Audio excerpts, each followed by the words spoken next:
हे हमारे अद्वैत पिता परमेश्वर, हे हमारे उद्धारकर्ता प्रभु यीशु मसीह और हे शांतिदायक पवित्र आत्मा, आज की आराधना में हम आपका स्वागत करते हैं और आपकी उपस्थिति के लिए हम हृदय की गहराइयों से आपको धन्यवाद देते हैं।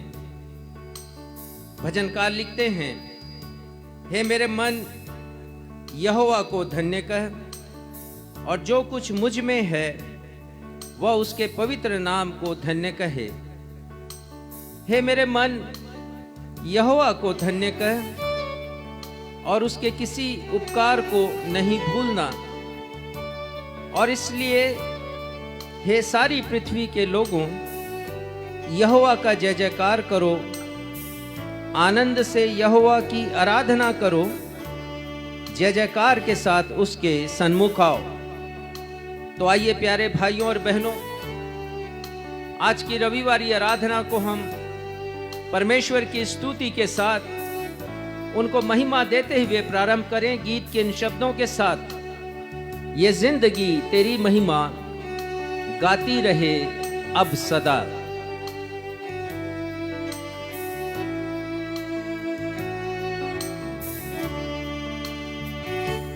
ये जिंदगी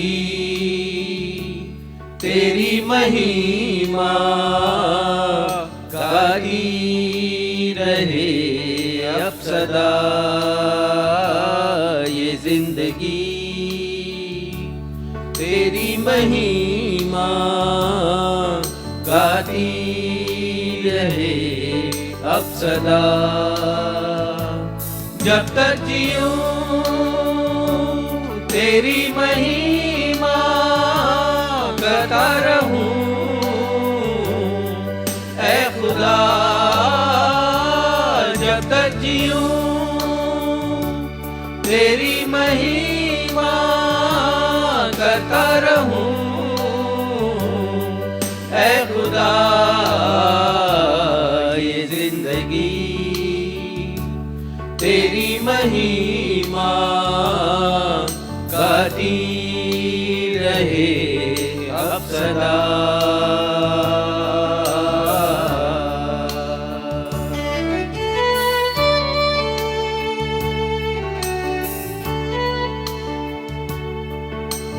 जी हाँ प्रभु, हम आपको हृदय से धन्यवाद देते हैं इस जीवन के लिए जिसे आपने हमें दिया। और हम जानते हैं पिता कि आपके बिना हमारा जीवन कुछ भी नहीं है। आप ही पिता नई सांसें हमें देते हैं। आप ही पिता हमारे लिए बंद राहों को, बंद दरवाजों को खोल देते हैं, हमारा हाथ थाम लेते हैं और जीवन के पथ पर हमें चलाते हैं।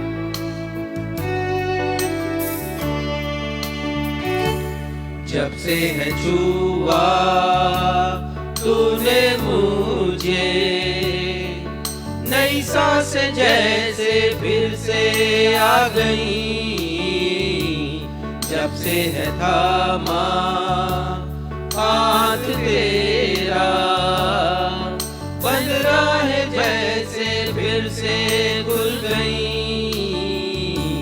जब से है छुआ तूने मुझे, नई सांस जैसे फिर से आ गई। जब से है थामा हाथ तेरा, बंद राहें जैसे फिर से खुल गई। तू ही प्रभु मेरे यीशु, तेरे सिवा न होगा कोई। तू ही प्रभु मेरे यीशु, तेरे सिवा न होगा कोई। ये जिंदगी तेरी महिमा गाती रहे अब सदा।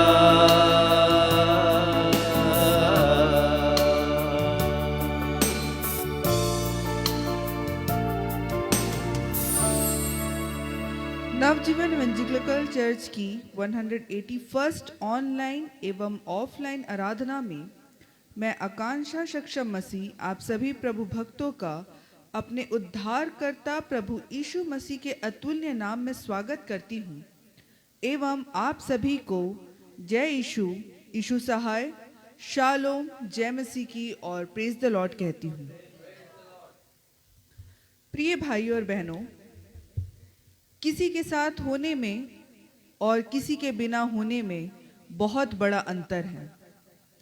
किसी के साथ होने का अर्थ है कि किसी की उपस्थिति में होना और किसी के बिना होने का अर्थ है किसी की अनुपस्थिति में होना।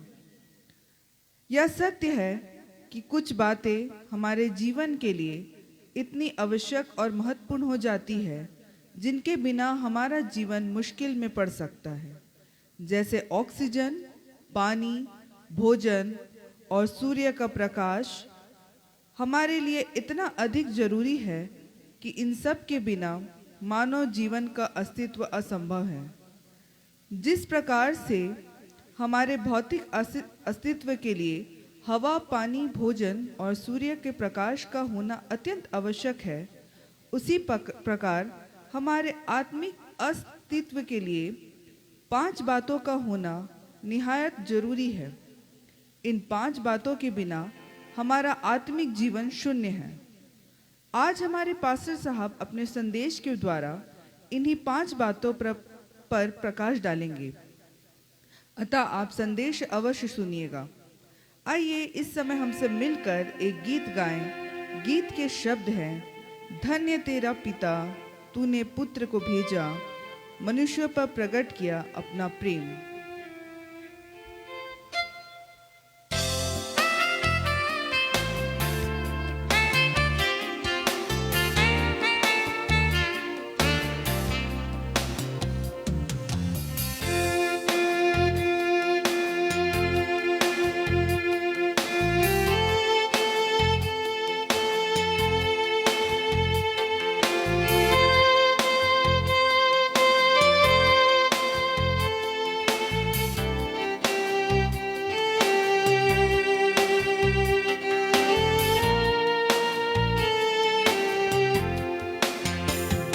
धन्य तेरा पिता,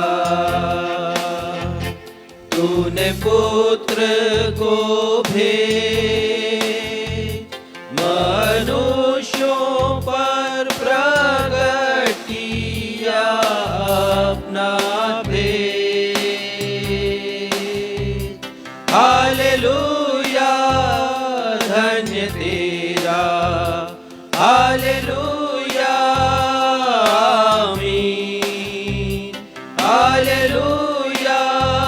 स्तुति गाएं फिर हमको जिला।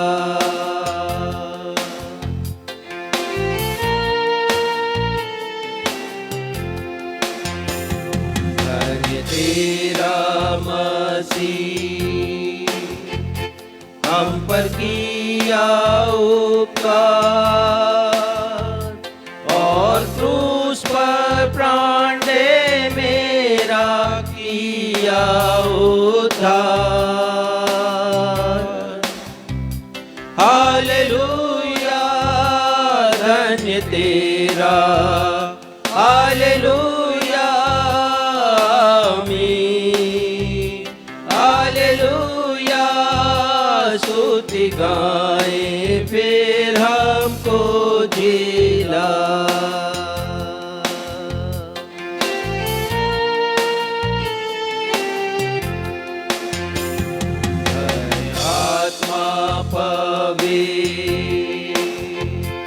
उजियाला चमका, अंधकार को मिटा के त्राण करता दिखला।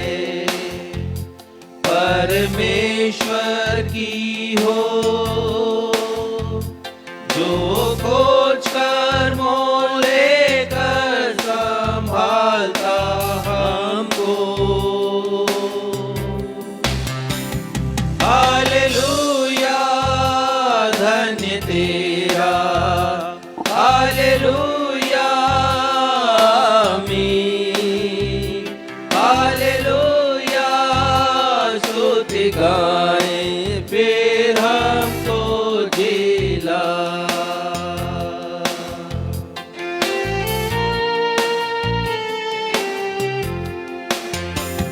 फिर हमको जिला,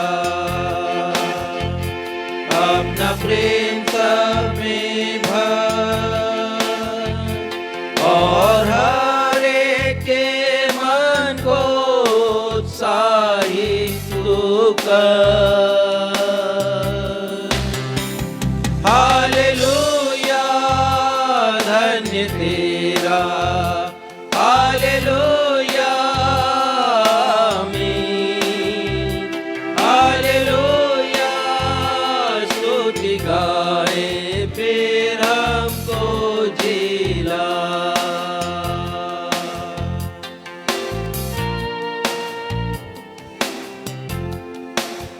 उत्तरवादी पाठ के लिए हम निकाल लेंगे भजन संहिता अध्याय 103 पद 6 से लेकर 22 तक, जिसे पढ़ने में अगुवाई मिस्टर सक्षम मसीह करेंगे। भजन संहिता 103 पद 6 से लेकर 22 तक।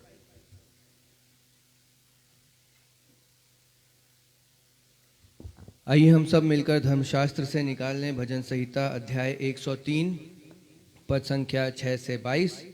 और जैसा कि हमारा दस्तूर रहा है, इस पैसेज को हम उत्तरवादी की रीति से पढ़ लेंगे और अंत में हम सब मिलकर 22वें पद को साथ में मिलकर के पढ़ लेंगे। भजन संहिता 103 पद 6 से पद 22 तक। यहोवा सब पिसे हुओं के लिए धर्म और न्याय के काम करता है।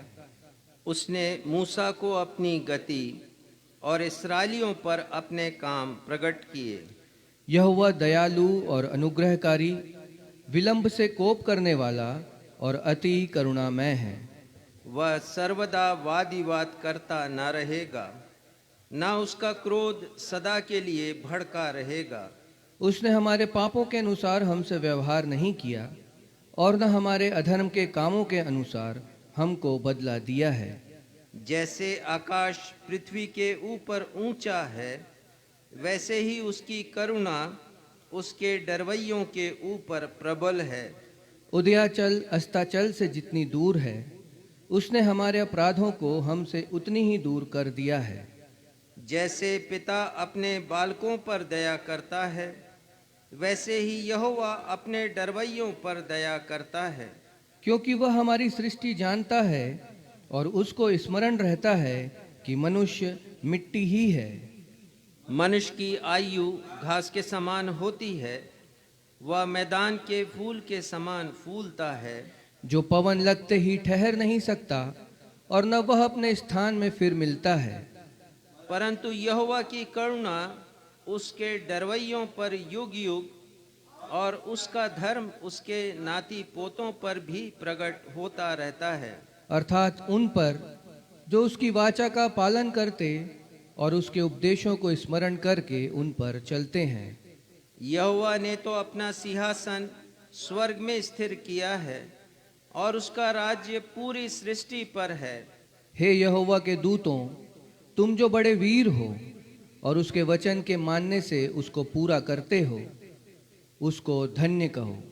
हे यहोवा की सारी सेनाओं, हे उसके टहलुओं, तुम जो उसकी इच्छा पूरी करते हो, उसको धन्य कहो। सब साथ में मिलकर के पढ़ लें। हे यहोवा की सारी सृष्टि उसके राज्य के सब स्थानों में उसको धन्य कहो। हे मेरे मन, तू यहोवा को धन्य कह। यह सत्य और जीवित परमेश्वर का सत्य और जीवित वचन है। परमेश्वर पिता अपने इस वचन के पढ़े जाने, सुने जाने और समझे जाने पे हम में से हर एक को अपनी स्वर्गीय आशीषों से परिपूर्ण करें। हम सब कहें आमीन। आमीन।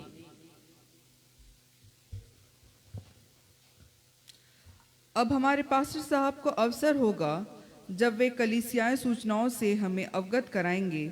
सूचनाओं के पश्चात वे मध्यस्थता की प्रार्थना करेंगे। यदि आपके पास कोई प्रार्थना अनुरोध है तो उसे फेसबुक के कमेंट बॉक्स पर लिखकर हमें भेज दीजिए। हम आपके लिए प्रार्थना करेंगे।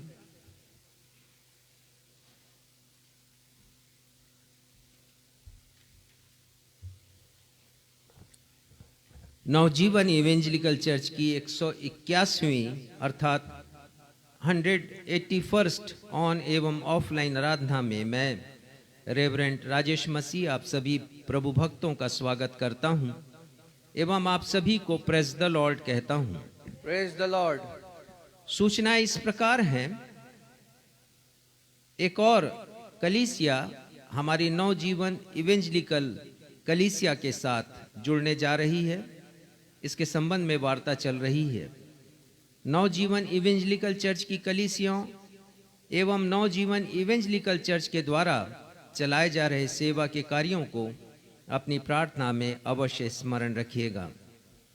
नवजीवन इवेंजलिकल चर्च की ऑनलाइन सेवाओं को भी प्रार्थना में स्मरण रखिए। प्रत्येक गुरुवार की संध्या 7 बजे बाइबिल अध्ययनशाला एवं प्रत्येक रविवार को रविवारी कलीसियाई आराधना अर्थात संडे चर्च सर्विस को भी अपनी प्रार्थना में स्मरण रखिए, जो प्रत्येक रविवार को प्रातः 11 बजे के पश्चात प्रारंभ होती है। इन दोनों ऑनलाइन सेवाओं के द्वारा वे सारे लोग जिन्हें कलीसियाई संगति और आराधना नहीं मिल पा रही है, वे लाभान्वित हो सकें।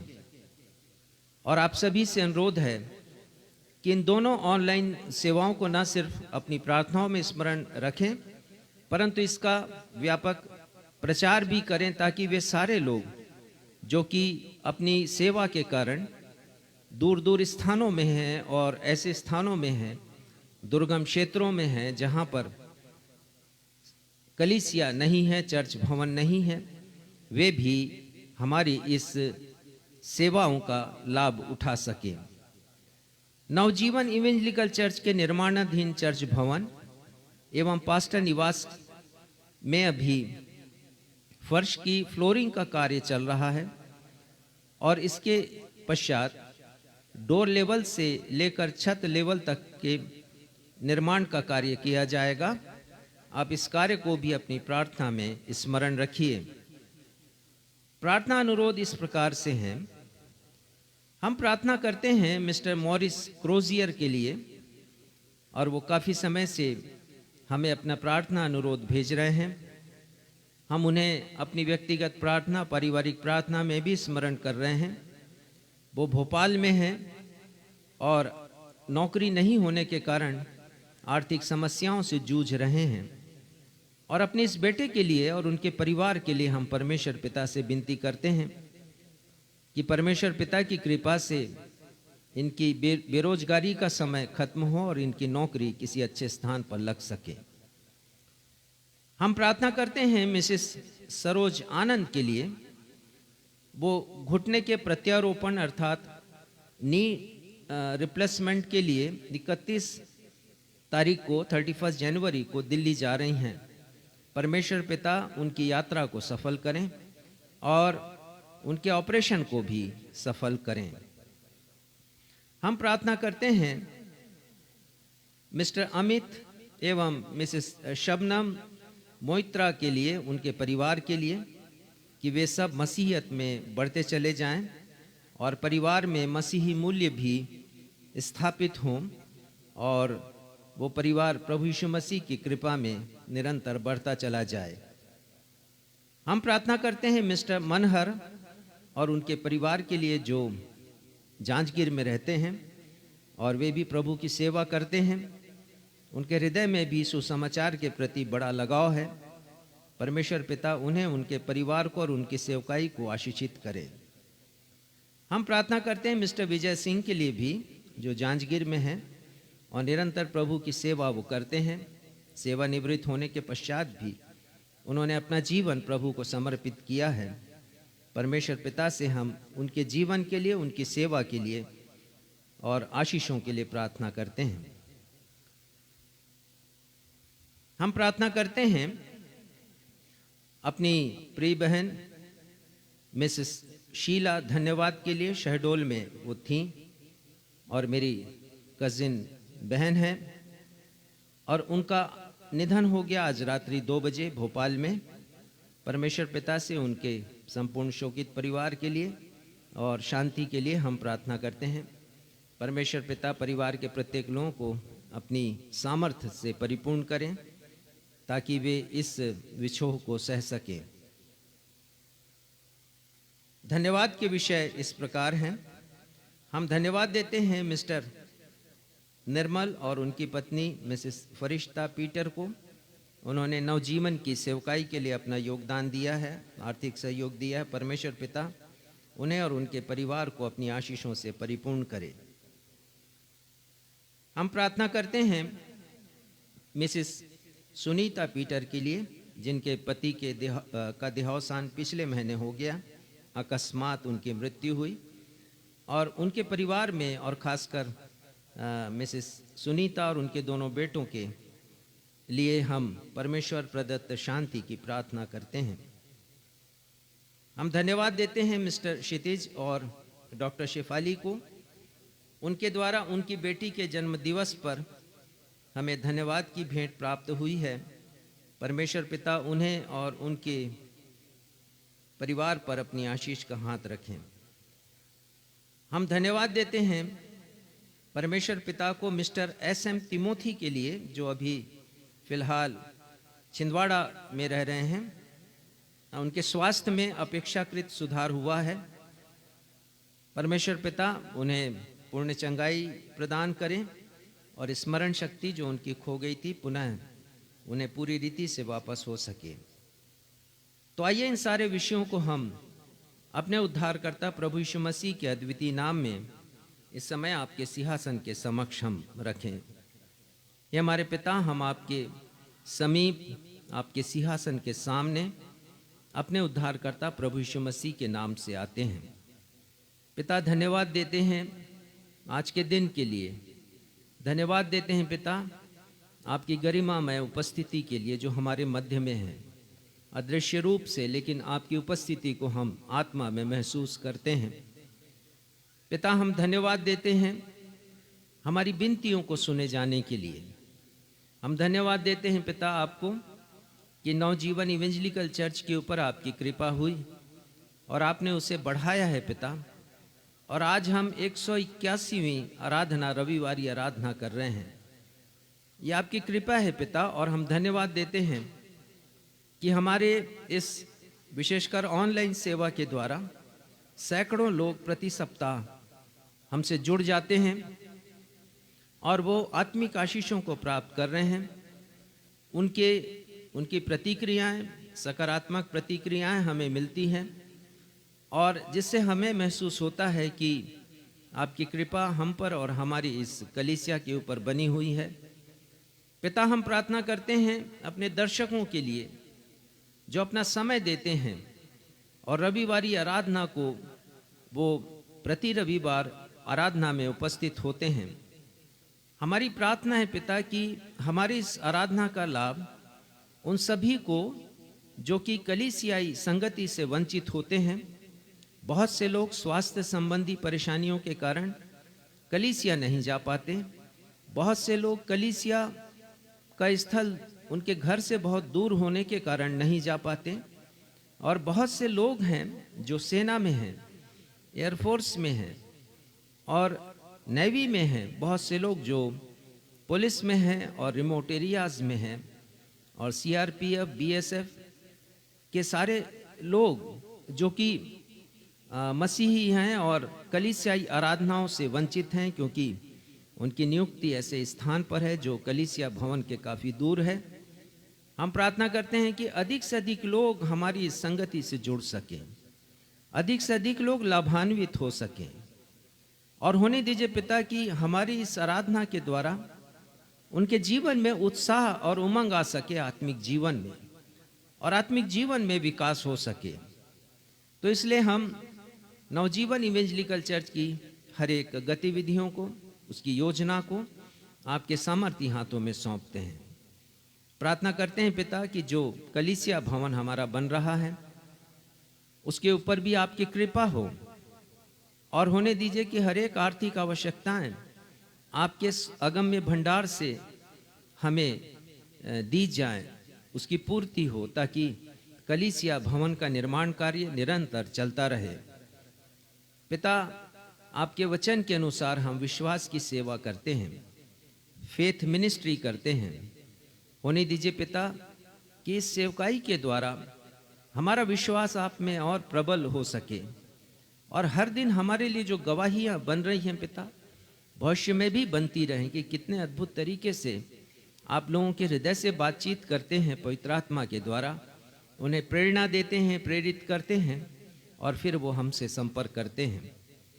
पिता, हम प्रार्थना करते हैं अपने बेटे मिस्टर मॉरिस क्रोजियर के लिए, बेरोजगार हैं, उनका बड़ा विश्वास है आपके ऊपर और वो आपके ऊपर आश्रित हैं, और उन्हें निश्चय है कि आपकी कृपा उन पर होगी और उनकी नौकरी लगेगी और आर्थिक समस्याएं दूर होंगी। तो पिता, हम उनके लिए प्रार्थना करते हैं कि आपकी कृपा उनके ऊपर हो। मिसेस सरोज आनंद के लिए प्रार्थना, घुटने के ऑपरेशन के लिए, रिप्लेसमेंट के लिए वो जा रही हैं, आपकी कृपा हो, सकुशल पहुँचें अपने गंतव्य पर, और पिता जिस भी दिन ऑपरेशन हो आपकी सामर्थ्य उन्हें मिल सके।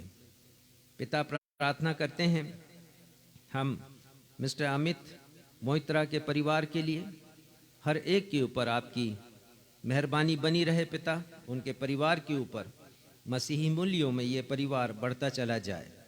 अपने भाई मिस्टर मनहर के परिवार के लिए, मिस्टर मनहर की सेवकाई के लिए हम प्रार्थना करते हैं, आपका अभिषेक नित्य प्रति उन्हें मिले, और होने दीजिए पिता वो बड़े उत्साह उमंग के साथ आपकी सेवा का काम कर सकें।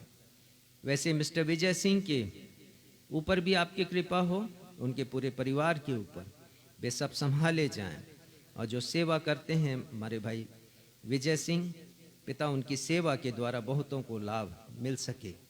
धन्यवाद देते हैं पिता पीटर परिवार के लिए जिन्होंने अपनी सहयोग राशि दी, और प्रार्थना करते हैं मिसेस सुनीता पीटर के लिए, अपनी उस शांति से जो मानवीय समझ के परे है उन्हें प्रदान कीजिए। अपने भाई तिमोथी के स्वास्थ्य लाभ के लिए भी हम आपको धन्यवाद देते हैं। छोटी बेटी सायशा प्रार्थना के लिए प्रार्थना करते हैं, जिसका जन्मदिवस मनाया गया, उसके जीवन के ऊपर आपकी कृपा बनी रहे। पिता, प्रार्थना करते हैं अपनी बहन शीला धन्यवाद के लिए, जो आपके पास हमेशा के लिए बुला ली गई। उनके परिवार पर आपकी करुणा बरसे, आपकी शांति मिले, ताकि परिवार आप में धीरज रखने वाला और इस विपदा को सहने वाला हो सके। धन्यवाद देते हैं पिता फिर से आज की आराधना के लिए, और धन्यवाद देते हुए अपनी इस प्रार्थना को आपके बेटे हमारे मुक्तिदाता प्रभु यीशु के नाम से मांगते हैं, सुनिए और ग्रहण कीजिए। आमीन।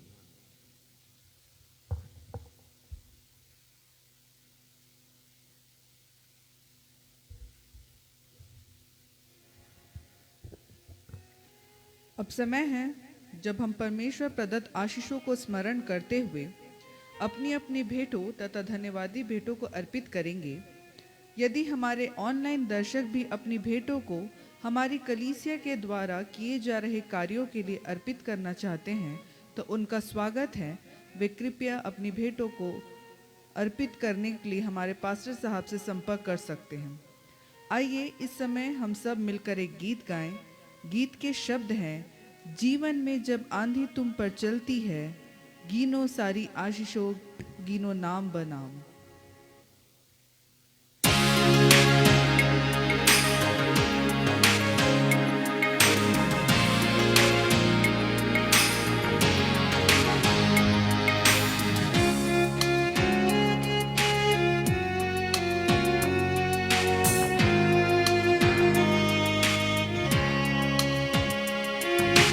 जीवन में जब आंधी तुम पर चलती है और जब तुम निराशों की सब होताश है, गिनो सारी आशीष, गिनो नाम बनाम, और तुम विस्मृत होगे देखकर ख्रीष्ट के काम। आशीष गिनो, गिनो नाम बनाम, आशीष गिनो देखो ख्रीष्ट के काम। आशीष गिनो, गिनो नाम बनाम, और तुम विस्मित होगे देखकर ख्रीस्त के काम, और तुम विस्मित होगे देखकर ख्रीस्त के काम, और तुम विस्मित होगे देखकर ख्रीस्त के काम। भेंटों के लिए धन्यवाद की प्रार्थना भाई क्षितिज मसीह करेंगे।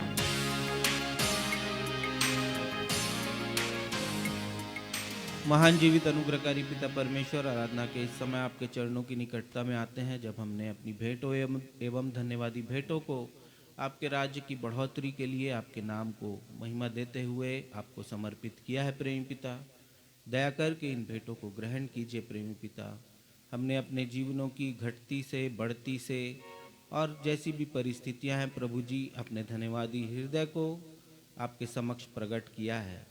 उन आशीषों को स्मरण करते हुए प्रेम पिता, जिन्हें आप हमारे जीवनों में जोड़ते हैं अपने अनुदान और अपने अनुग्रह के द्वारा, प्रेमी पिता, हम प्रार्थना और विनती करते हैं जो आशीषों को आपने हमारे निमित्त रख छोड़ा है प्रेम पिता, वे आशीषें हमें मिलने वाली हो सके, ताकि हम फलवंत होने वाले हो सके और न सिर्फ आपको दें प्रेमी पिता, परंतु दूसरों को भी उत्साहित करें कि वे भी आपकी आशीषों के फलस्वरूप आपके नाम को धन्य कहते हुए भेंटों को अर्पित करने वाले हो सकें। प्रार्थना और विनती करते हैं जिन्होंने अपनी घटती में से दिया, उनके जीवनों के कारणों को, उनकी आय के स्रोतों को आप जानते हैं प्रेम पिता, उनकी समस्याओं को, उनके बंधनों को, उनके बोझ को आप जानते हैं। होने दीजिए प्रेम पिता की पवित्र आत्मा की सामर्थ्य उनके जीवनों में काम करने वाली हो सके, आपकी अगुवाई और आपका मार्गदर्शन मिलने वाला हो सके प्रेम पिता, ताकि उनकी कमी और घटी आपकी आशीषों में बदलने वाली हो सके प्रेम पिता। प्रार्थना करते हुए इन भेंटों को आपके हाथों में सौंपते हैं प्रेम पिता, इन्हें छुइए, आशीषित कीजिए, ताकि कलीसिया के द्वारा किए जा रहे सेवा के काम एवं कलीसियाई सुसमाचार प्रचार के कामों को प्रेम पिता बल मिलने वाला हो सके। आगे की आराधना में आपकी अगुवाई और अनुग्रह चाहते हैं और इस विनती को अपने उद्धारकर्ता प्रभु यीशु के मधुर मीठे नाम से मांग लेते हैं, आमीन।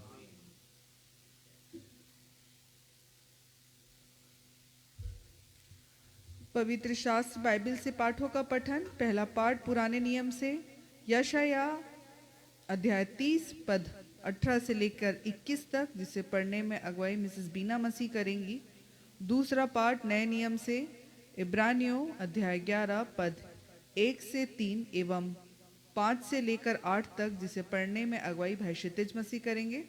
पहला पाठ पुराने नियम से यशाया अध्याय 30 पद 18 से लेकर 21 तक।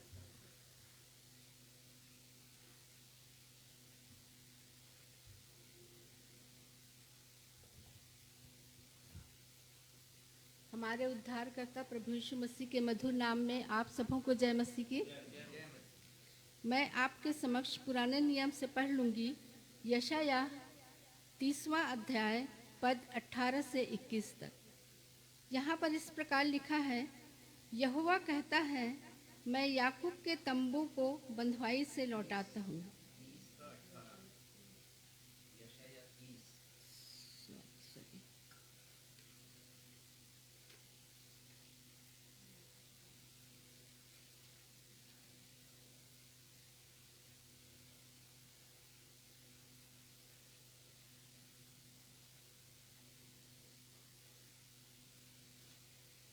यशाया 30 18 से 21। तो भी यहोवा इसलिए विलम्ब करता है कि तुम पर अनुग्रह करे, और इसलिए ऊंचे उठेगा कि तुम पर दया करे, क्योंकि यहोवा न्यायी परमेश्वर है। क्या ही धन्य है वे जो उस पर आशा लगाए रहते हैं। हे सियोन के लोगों, तुम यरूशलेम में बसे रहो, तुम फिर कभी न रोगी।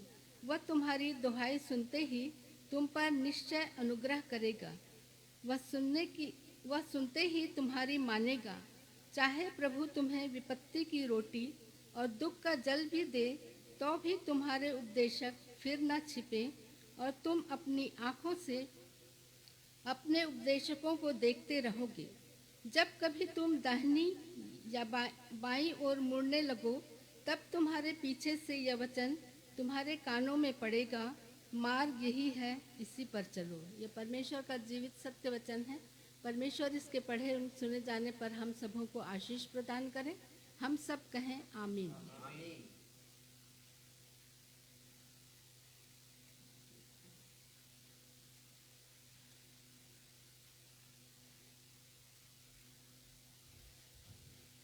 दूसरे पार्ट के लिए निकाल लेंगे नए नियम से इब्रानियों की पत्री अध्याय 11 पद 1 से 3 एवं पद 5 से 8।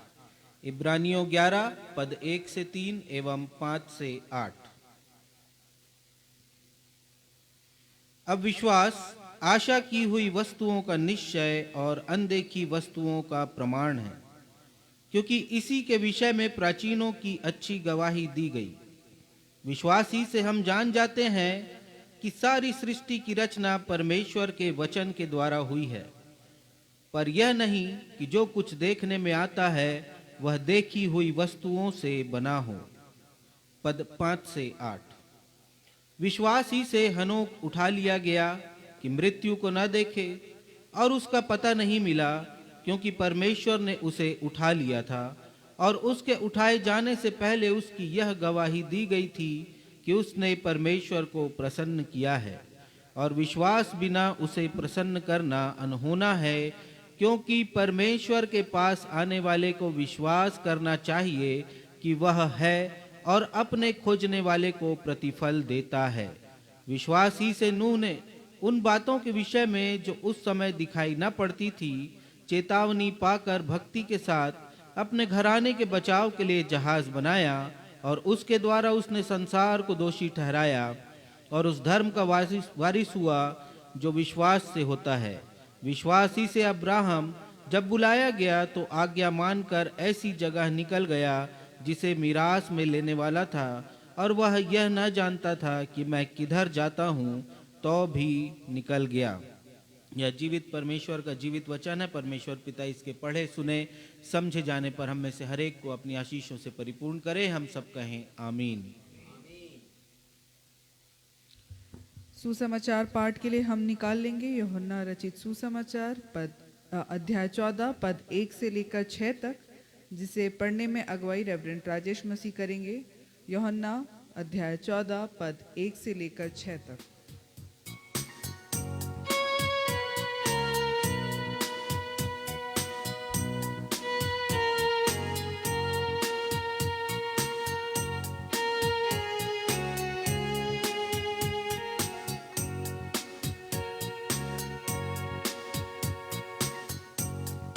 आज का सुसमाचार का पाठ यूहन्ना रचित सुसमाचार 14वां अध्याय पहले पद से लेकर 6वें पद तक। यहाँ इस प्रकार लिखा है, प्रभु यीशु मसीह कहते हैं, तुम्हारा मन व्याकुल ना हो, परमेश्वर पर विश्वास रखो और मुझ पर भी विश्वास रखो। मेरे पिता के घर में बहुत से रहने के स्थान हैं, यदि नहीं होते तो मैं तुमसे कह देता, क्योंकि मैं तुम्हारे लिए जगह तैयार करने के लिए जाता हूँ। और यदि मैं तुम्हारे लिए जगह तैयार करूँ तो फिर आकर तुम्हें अपने यहाँ ले जाऊँगा, कि जहाँ मैं रहूँ वहाँ तुम भी रहो। जहाँ मैं जाता हूँ तुम वहाँ का मार्ग जानते हो। थोमा ने उससे कहा, हे प्रभु, हम नहीं जानते कि तू कहाँ जा रहा है, तो मार्ग कैसे जाने। यीशु ने उससे कहा, मार्ग और सत्य और जीवन मैं ही हूँ, बिना मेरे द्वारा कोई पिता के पास नहीं पहुँच सकता। मैं फिर से पढ़ूंगा पद संख्या 6। यीशु ने थोमा से कहा, मार्ग और सत्य और जीवन मैं ही हूँ, बिना मेरे द्वारा कोई पिता के पास नहीं पहुँच सकता। यह प्रभु यीशु ख्रिस्ट का सुसमाचार है। हे प्रभु यीशु ख्रिस्ट, आपके नाम की महिमा हो। कलीसिया कहे आमीन। आमीन।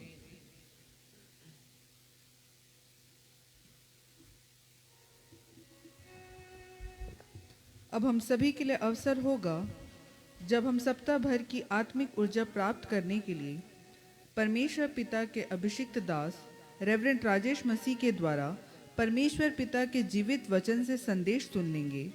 संदेश का विषय है 5 अति आवश्यक बातें जिनके बिना आत्मिक जीवन शून्य है। 5 essential things without which spiritual life is empty। लेकिन इसके पहले कि हम संदेश सुने, आइए हम सब मिलकर आज के संदेश से ताल्लुक रखता हुआ एक गीत गाएं। गीत के शब्द हैं, आओ आओ यीशु पास आओ, वो ही बुलाता अभी।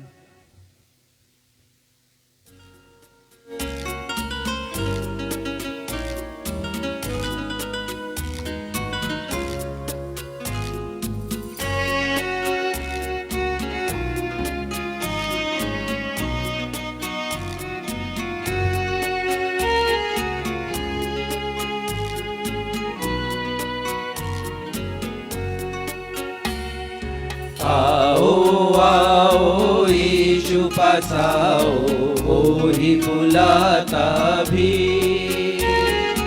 आओ आओ यीशु पास आओ, वो ही बुलाता भी। थके और मांदे जो बोझ से दबे हो, मुक्ति दाता यीशु पास आओ। थके और मांदे जो बोझ से दबे हो, मुक्ति दाता यीशु पास आओ। आओ आओ यीशु पास आओ, वो ही बुलाता भी।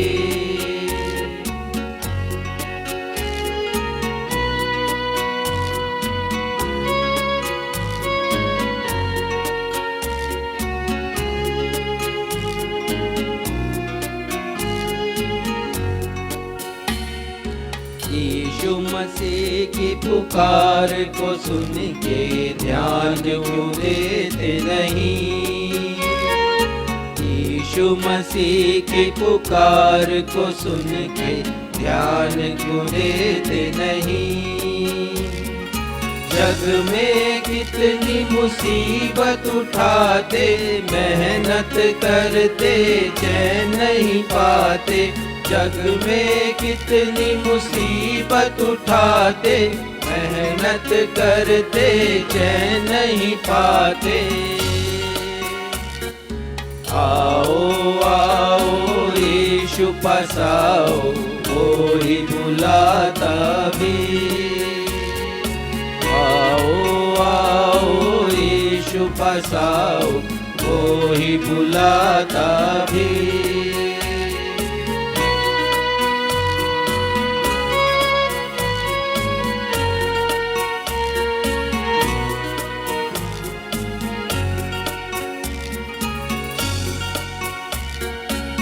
यीशु मसीह ने तुम्हारे लिए अपनी जान दे दी।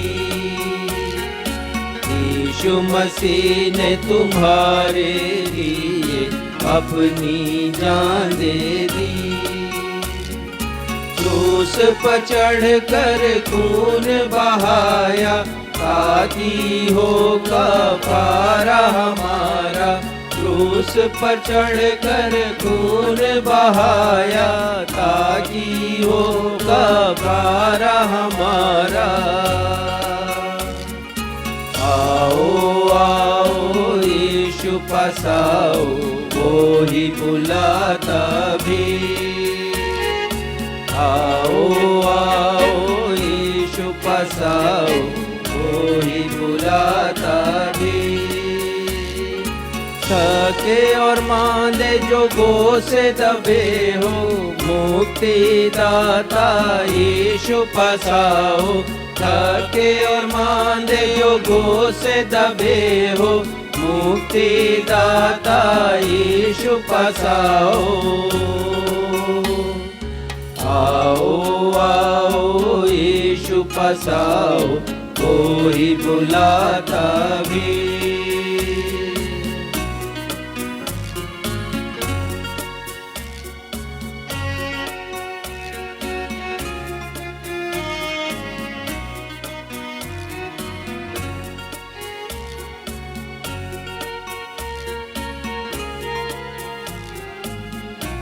किसी के साथ रहने में और किसी के बिना रहने में बहुत बड़ा अंतर है। समझाना चाहूंगा इसे मैं। जब कोई व्यक्ति या कोई वस्तु हमारे पास हमेशा उपलब्ध होती है, तो हम अक्सर उसकी अहमियत को, उसकी महत्ता को और उसके मूल्य को नहीं समझ पाते हैं।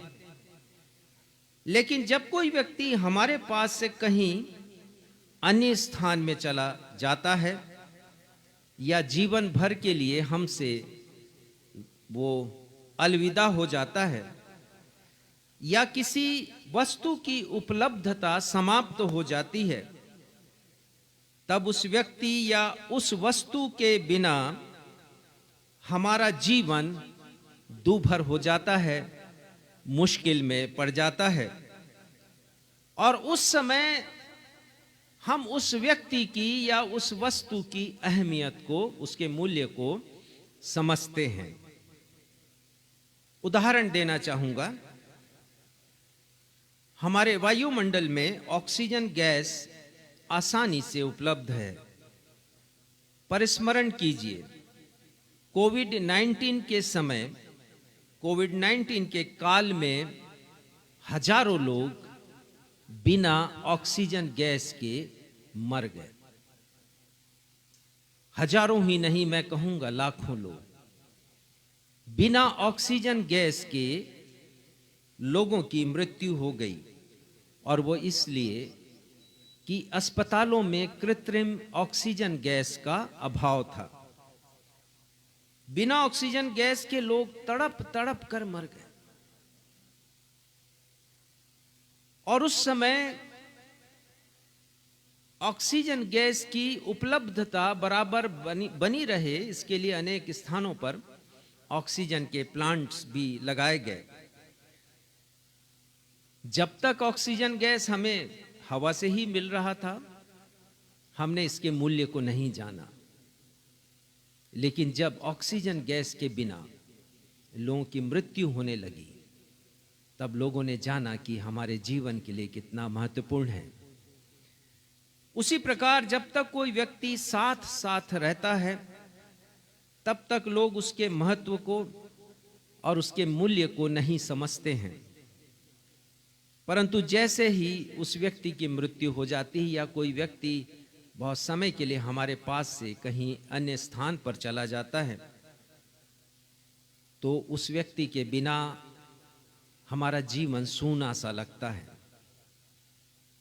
मैंने देखा है कुछ परिवारों में व्यक्ति जब तक जीवित है उसकी कोई कद्र नहीं हुई, परिवार के लोगों ने उसके साथ अच्छा व्यवहार नहीं किया। लेकिन जैसे ही उस व्यक्ति की मृत्यु हो गई, लोगों ने रोना पीटना, आंसू बहाना शुरू किया, उसकी अहमियत को समझने लगे और उसके सदाकाल के विदा होने के कारण उस परिवार का जीना भी मुश्किल हो गया।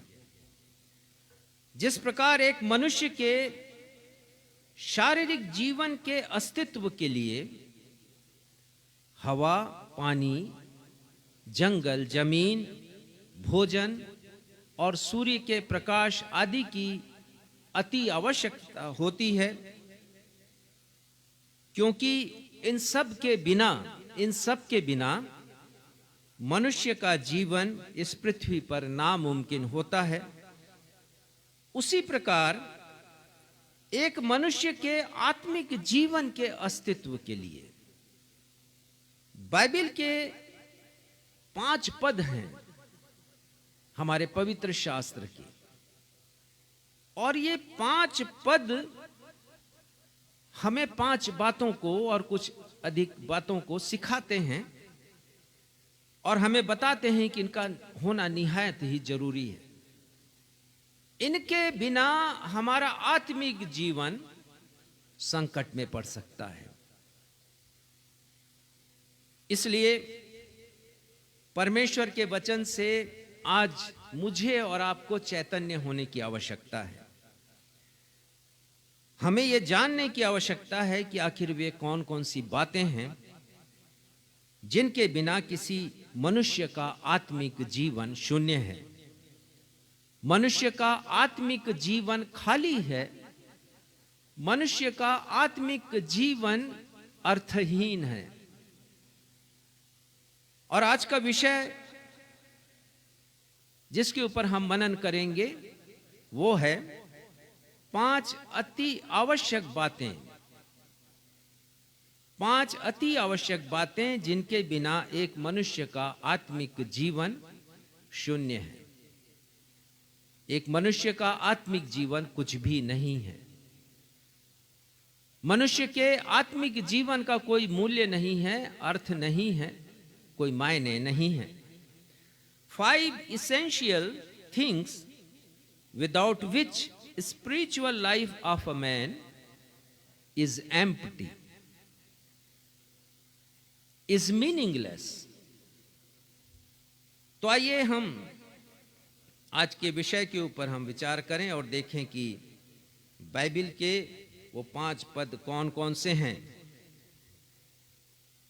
और जिस प्रथम बात के बिना या जिस प्रथम पद के बिना किसी मनुष्य का आत्मिक जीवन शून्य है, उसके लिए निकाल लीजिए और पढ़िए इब्रानियों उसका 11वां अध्याय और 6वां पद।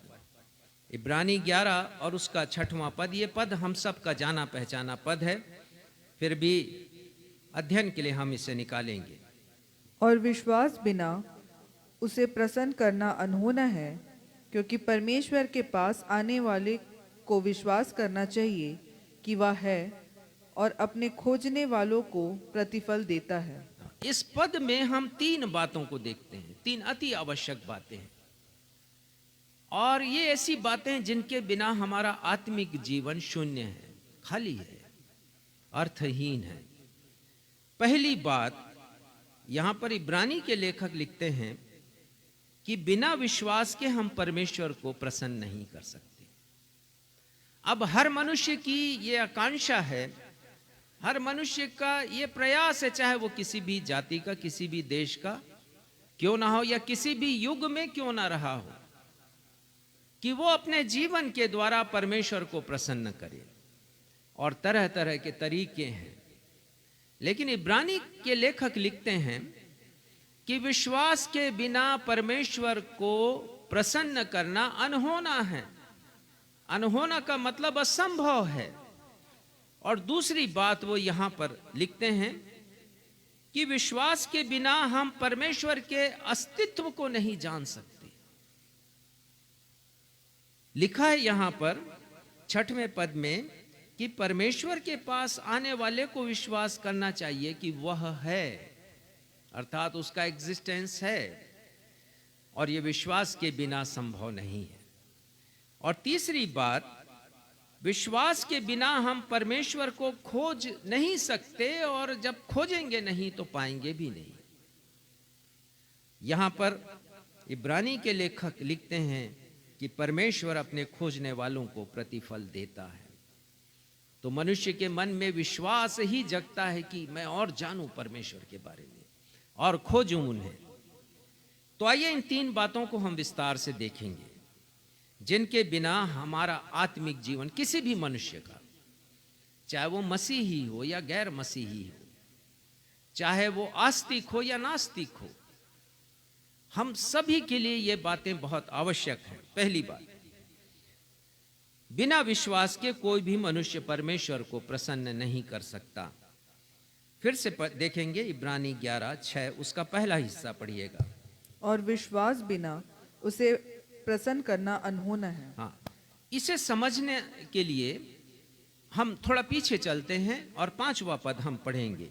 इब्रानी 11 का 5वां पद। विश्वास ही से हानोक उठा लिया गया। विश्वास ही से हनोक उठा लिया गया। विश्वास ही के द्वारा हनोक उठा लिया गया, और आगे लिखा है कि परमेश्वर ने हनोक को उठा लिया।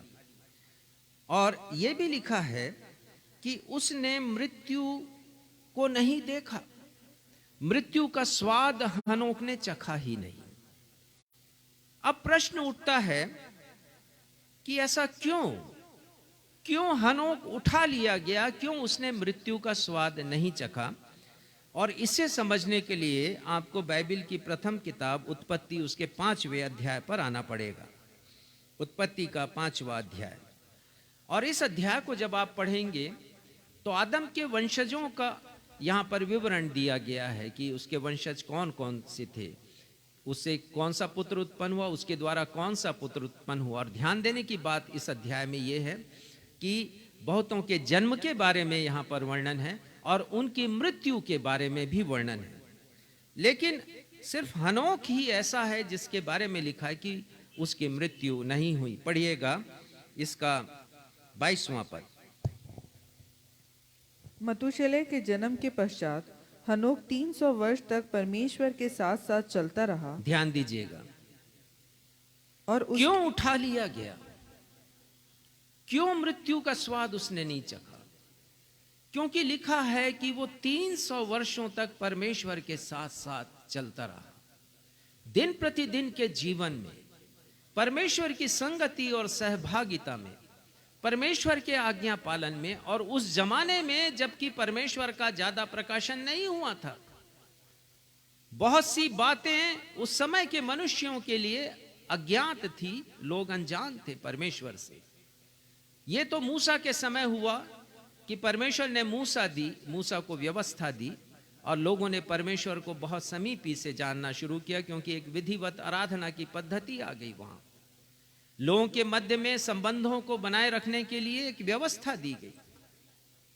पर हनोक तो सैकड़ों साल पहले रहा है, और उसके विषय में लिखा है कि वो परमेश्वर के साथ साथ चलता रहा। पद 24 में भी यही लिखा है, पढ़िएगा पद 24। हनोक परमेश्वर के साथ साथ चलता था, फिर वह लोप हो गया क्योंकि परमेश्वर ने उसे उठा लिया। हाँ, तो परमेश्वर के साथ साथ वो चलता था।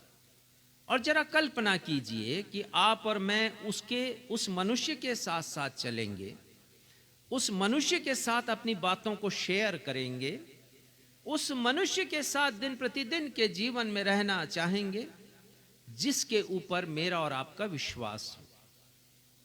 अब यहीं पर अंतर है। हनोक का विश्वास परमेश्वर पर था। और फिर से आ जाएं इब्रानी के 11वें अध्याय में, और यहां पर लिखा है 5वें पद के अंतिम हिस्से में कि उसके उठाए जाने से पहले उसकी गवाही दी गई थी कि उसने परमेश्वर को प्रसन्न किया। तो विश्वास था उसको परमेश्वर के ऊपर, विश्वास था, तभी तो वो परमेश्वर के साथ साथ दिन प्रतिदिन के जीवन में चला करता था। और विश्वास के द्वारा उसने परमेश्वर को प्रसन्न किया।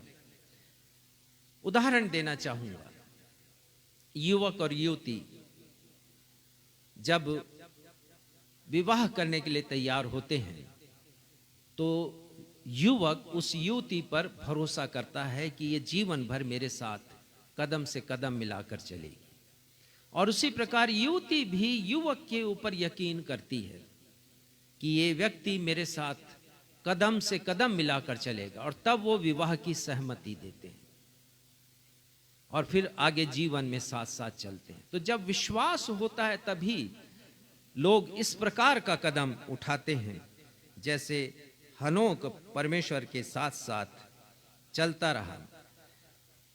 तो विश्वास के बिना परमेश्वर को प्रसन्न करना अनहोना है। एम्प्लीफाइड बाइबल में लिखा है, but without faith it is impossible to walk with God. विश्वास के बिना परमेश्वर के साथ साथ चलना असंभव है, और परमेश्वर को प्रसन्न करना भी असंभव है। नीति वचन 12:22 में पढ़ूंगा, और उसमें लिखा है, झूठों से यहोवा को घृणा आती है, परंतु जो विश्वास से काम करते हैं उनसे यहोवा प्रसन्न होता है। जो विश्वास से काम करते हैं। तो हमारी जिंदगी के लिए बड़ा सबक है कि हमारे जीवन में, आत्मिक जीवन में विश्वास होना चाहिए, क्योंकि विश्वास के बिना परमेश्वर को प्रसन्न करना अनहोना है। और यही बात नीति वचन 12:22 में लिखा हुआ है।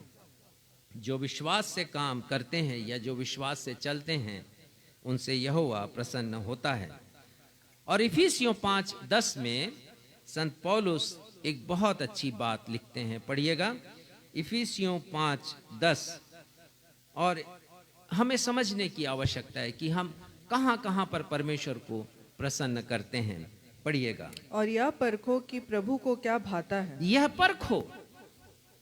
तो यदि विश्वास के बिना परमेश्वर को प्रसन्न करना अनहोना है तो परखने की आवश्यकता है, देखने की आवश्यकता है कि हम अपने जीवन के किन किन क्षेत्रों में परमेश्वर को प्रसन्न कर सकते हैं।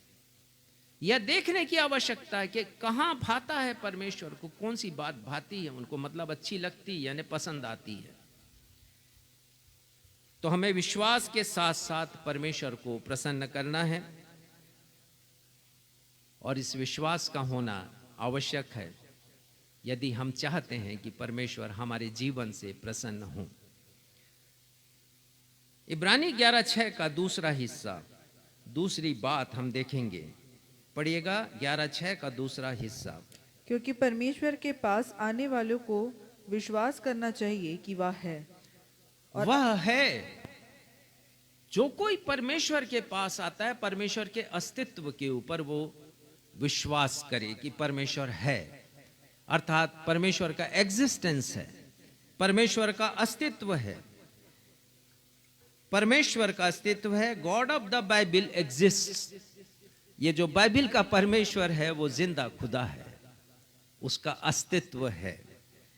एम्प्लीफाइड बाइबल में लिखा है, whoever comes near to God must, अर्थात necessarily, must यानी necessarily believe that God exists।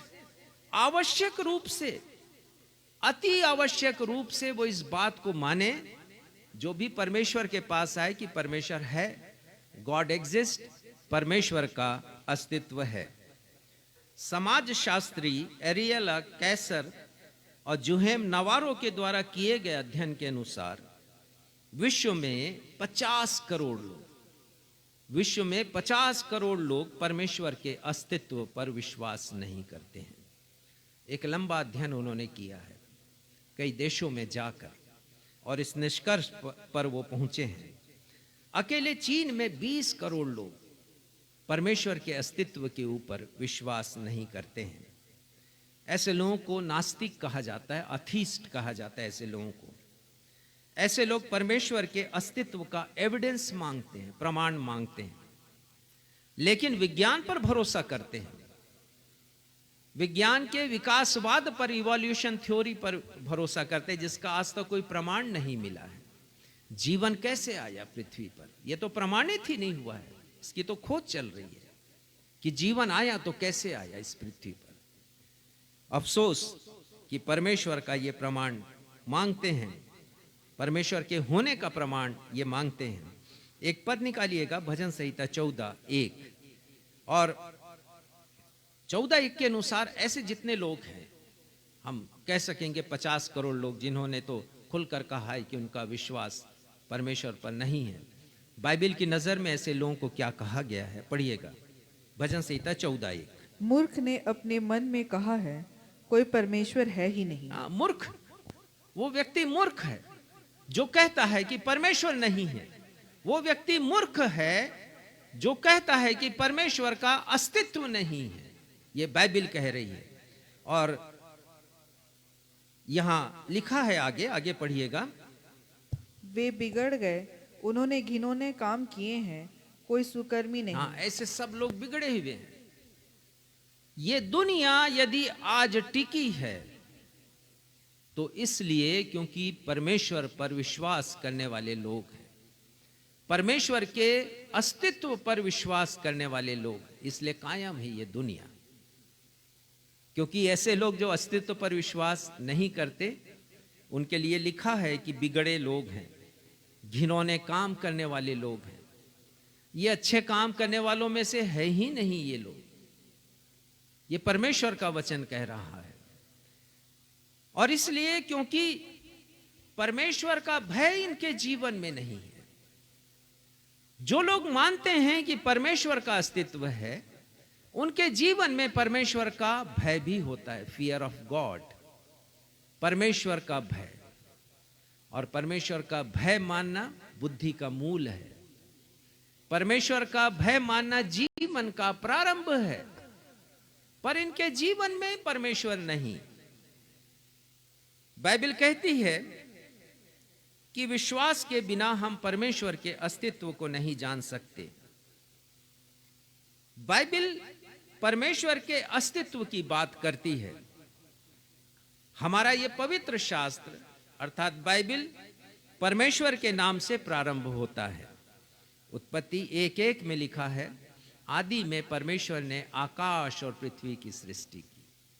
परमेश्वर के नाम से प्रारंभ। और ये पवित्र शास्त्र परमेश्वर के नाम से अंत भी होता है। अंतिम किताब प्रकाशित वाक्य और उसका अंतिम अध्याय 22वां और अंतिम पद 21वां, वहां पर लिखा है, प्रभु यीशु का अनुग्रह पवित्र लोगों के साथ बना रहे।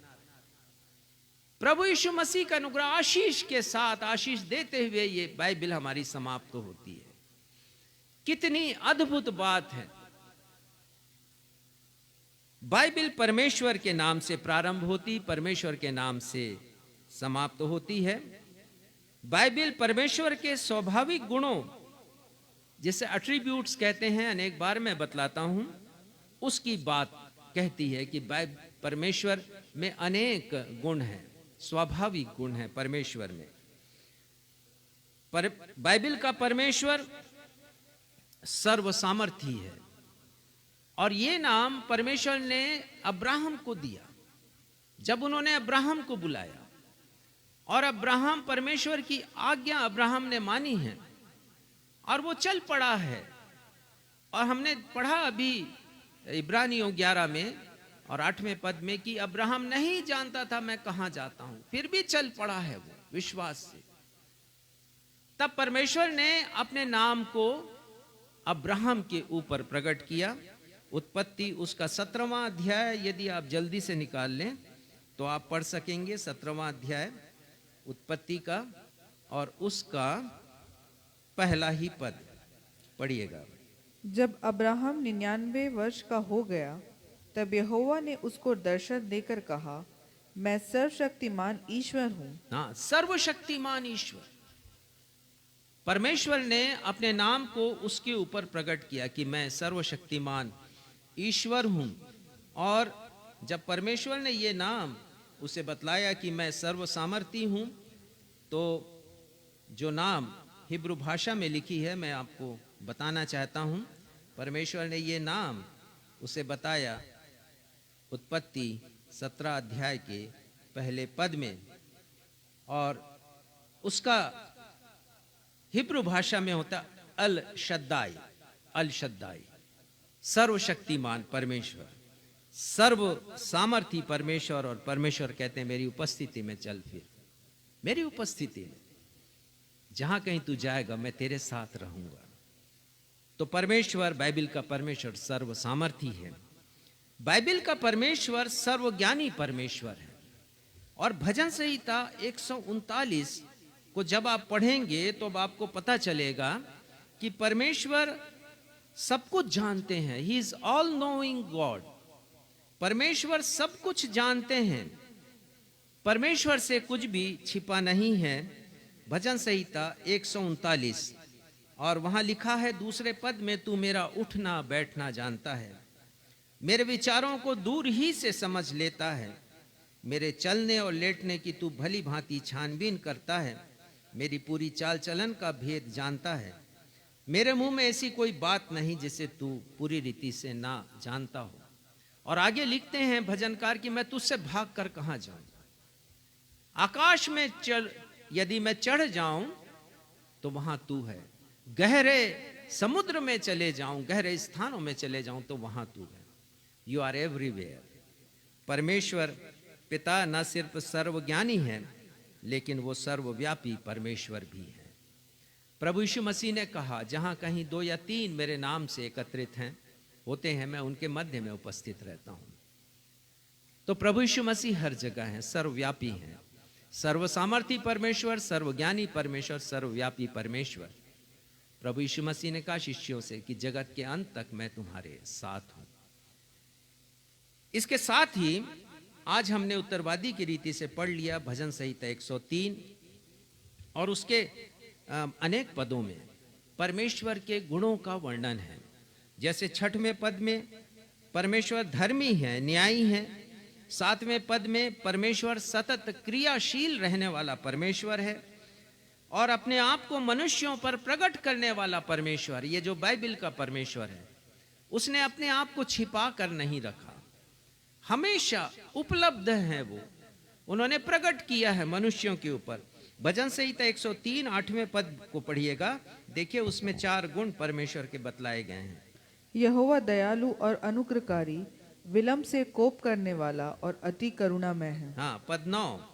वह सर्वदा वाद विवाद करता ना रहेगा। अर्थात परमेश्वर का शिकायती स्वभाव नहीं है। हर बार आपसे शिकायत नहीं करेंगे कि आपने ऐसा किया, वैसा क्यों किया, ये क्यों किया, वह ऐसा क्यों किया। शिकायती हृदय परमेश्वर का नहीं है। 10वां पद पढ़िएगा। उसने हमारे पापों के अनुसार हमसे व्यवहार नहीं किया और ना हमारे अधर्म के कामों के अनुसार हमको बदला दिया है। हाँ, परमेश्वर बदला लेने वाले परमेश्वर नहीं है। प्रतिशोध करने वाले परमेश्वर नहीं है। परमेश्वर हमसे वैसा व्यवहार नहीं करते जैसा हम पाप करते हैं, परंतु परमेश्वर क्षमाशील परमेश्वर हैं। पद 12 में लिखा है, उदियाचल अस्ताचल से जितनी दूर है उसने हमारे अपराधों को हमसे उतने ही दूर कर दिया। अपराधों को क्षमा करने वाले परमेश्वर है। और 13वें पद में लिखा है, जैसे पिता अपने बालकों पर दया करता वैसे यहोवा अपने डरवैयों पर दया करता है। और उसके बाद 19वें पद में भजनकार लिखते हैं, यहोवा ने तो अपना सिंहासन स्वर्ग में स्थिर किया है और उसका राज्य पूरी सृष्टि पर है। परमेश्वर का राज्य पूरी सृष्टि के ऊपर बना हुआ है।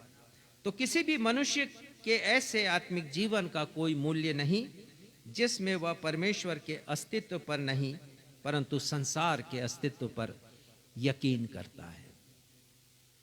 दो बातों पर यकीन करेंगे हम, या तो हम परमेश्वर पर यकीन करेंगे या संसार पर, और संसार शैतान का प्रतीक है बाइबल के अनुसार।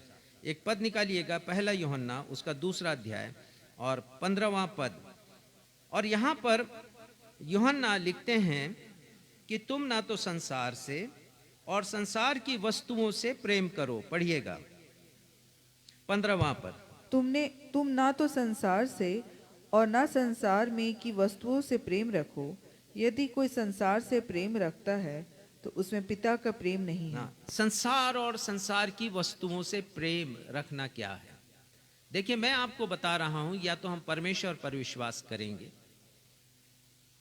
और विश्वास ये करेंगे कि परमेश्वर है, या फिर हम संसार पर विश्वास करेंगे जो अपनी आंखों से हमको दिखाई देता है और उसकी वस्तुओं के ऊपर हम विश्वास करेंगे। तो क्या चीजें हैं संसार में जिस पर हम यकीन करते हैं परमेश्वर को छोड़कर? वो है पद, हमारा पैसा, हमारी संपत्ति, हमारा अहम, हमारी प्रतिष्ठा, हमारी हैसियत।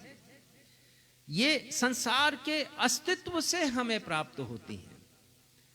और यूहन्ना कहते हैं कि यदि हमने संसार से प्रेम रखा या उसके अस्तित्व से प्रेम रखा, संसार के विधि विधान से, चाल चलन से प्रेम हमने रखा, तो हमें परमेश्वर का प्रेम नहीं है। अब तीसरी बात पर हम आते हैं, इब्रानी 11:6 के तीसरी बात के अनुसार, जिसके बिना हमारा आत्मिक जीवन शून्य है। पढ़िएगा इब्रानी 11:6 का तीसरा हिस्सा। और अपने खोजने वालों को प्रतिफल देता है। परमेश्वर अपने खोजने वालों को यूं ही नहीं जाने देते। जो कोई आता है परमेश्वर के पास, परमेश्वर पिता उसे प्रतिफल प्रदान करते हैं। एम्प्लीफाइड बाइबल में लिखा है, he rewards those who earnestly and diligently seek him. तो ये दो शब्द बहुत अच्छे हैं, अर्नेस्टली और डिलीजेंटली। हिंदी में अर्नेस्टली का अर्थ है जो लोग बड़े चाहत के साथ, जो लोग बड़े लगन के साथ, जो लोग बड़े अनुराग से परमेश्वर को खोजते हैं, परमेश्वर उनको प्रतिफल देते हैं। ये तो पहली बात। और इस बाइबल के अनुवाद के अनुसार जो डिलीजेंटली अर्थात परिश्रम करते हैं परमेश्वर को खोजने में, अपना समय देते हैं परमेश्वर को खोजने के लिए, एक स्थान से दूसरे स्थान जाते हैं, ऐसे लोग जो जोखिम उठाते हैं, ऐसे लोग जो जेब से पैसे खर्च करते हैं, परमेश्वर उन्हें प्रतिफल प्रदान करते हैं। न सिर्फ विश्वास से परंतु चाहत के साथ, लगन के साथ, अनुराग के साथ हमें परमेश्वर को खोजना है।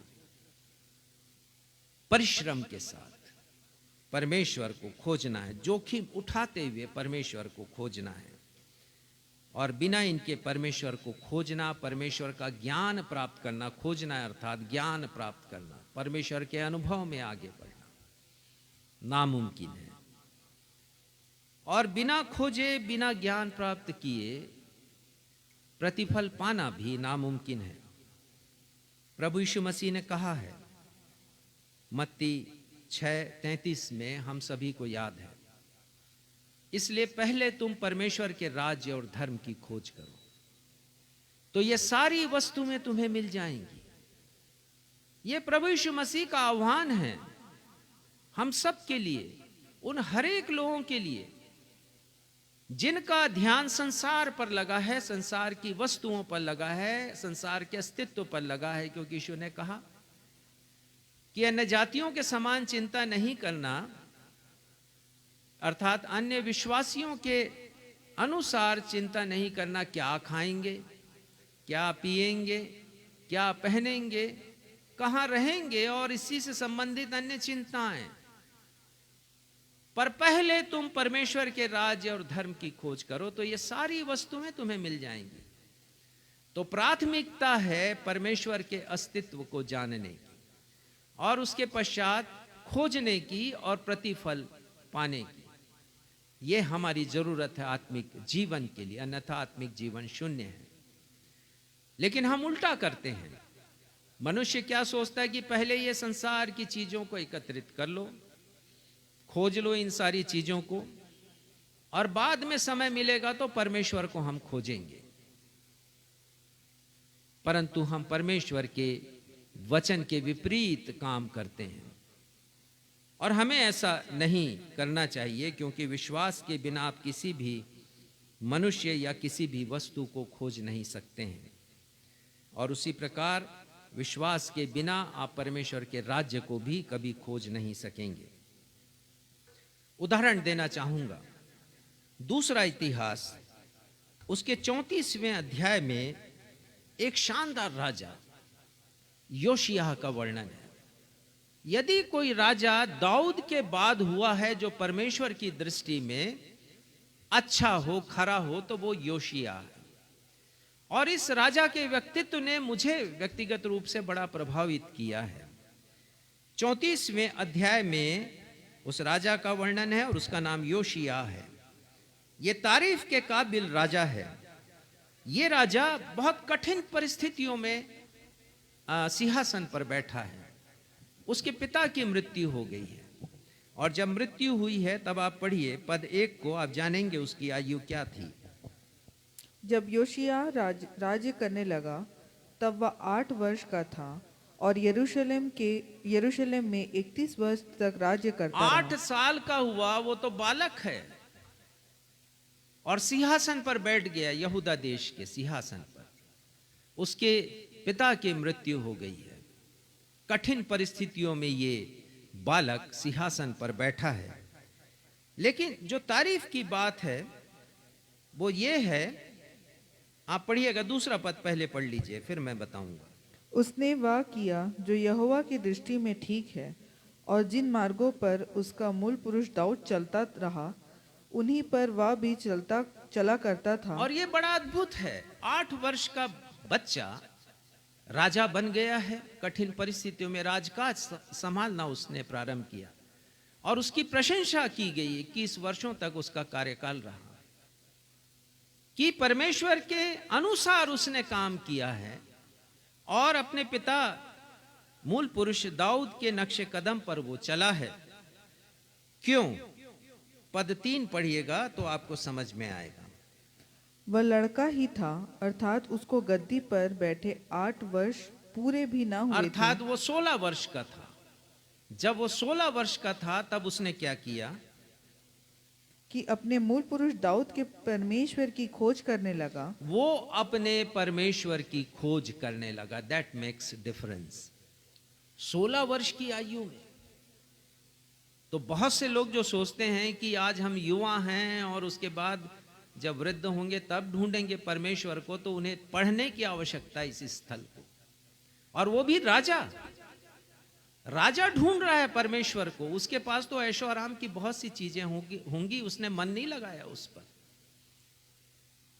वो परमेश्वर की खोज में लग गया। तो परमेश्वर को ढूंढना है मुझे और आपको। एक और पद की ओर ले जाऊंगा, यशाया 31 उसका पहला पद पढ़िएगा। जो परमेश्वर को नहीं ढूंढते उन पर हाय लिखा है।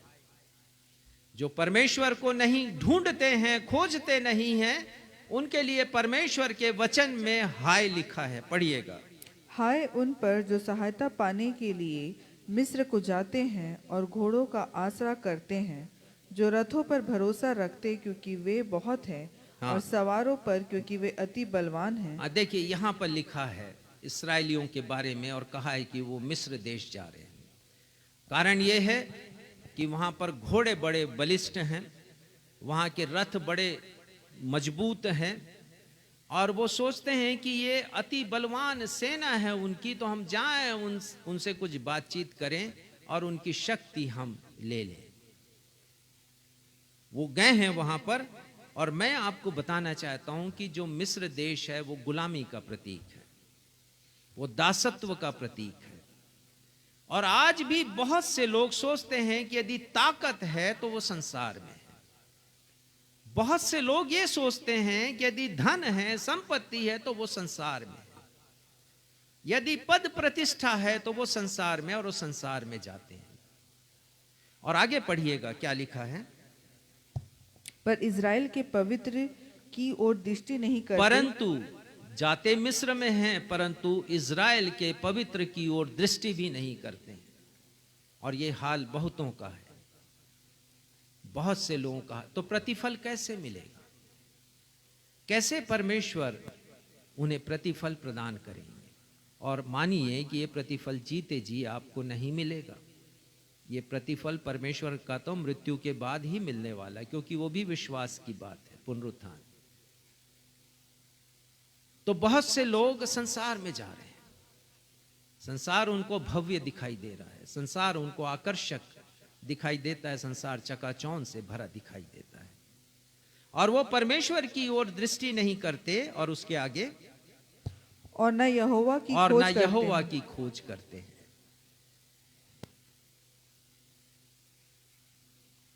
हम विश्वास के साथ परमेश्वर को खोजें ताकि हम प्रतिफल प्राप्त करें। तो ये तो पहली बात हुई कि हम इन तीन बातों के बिना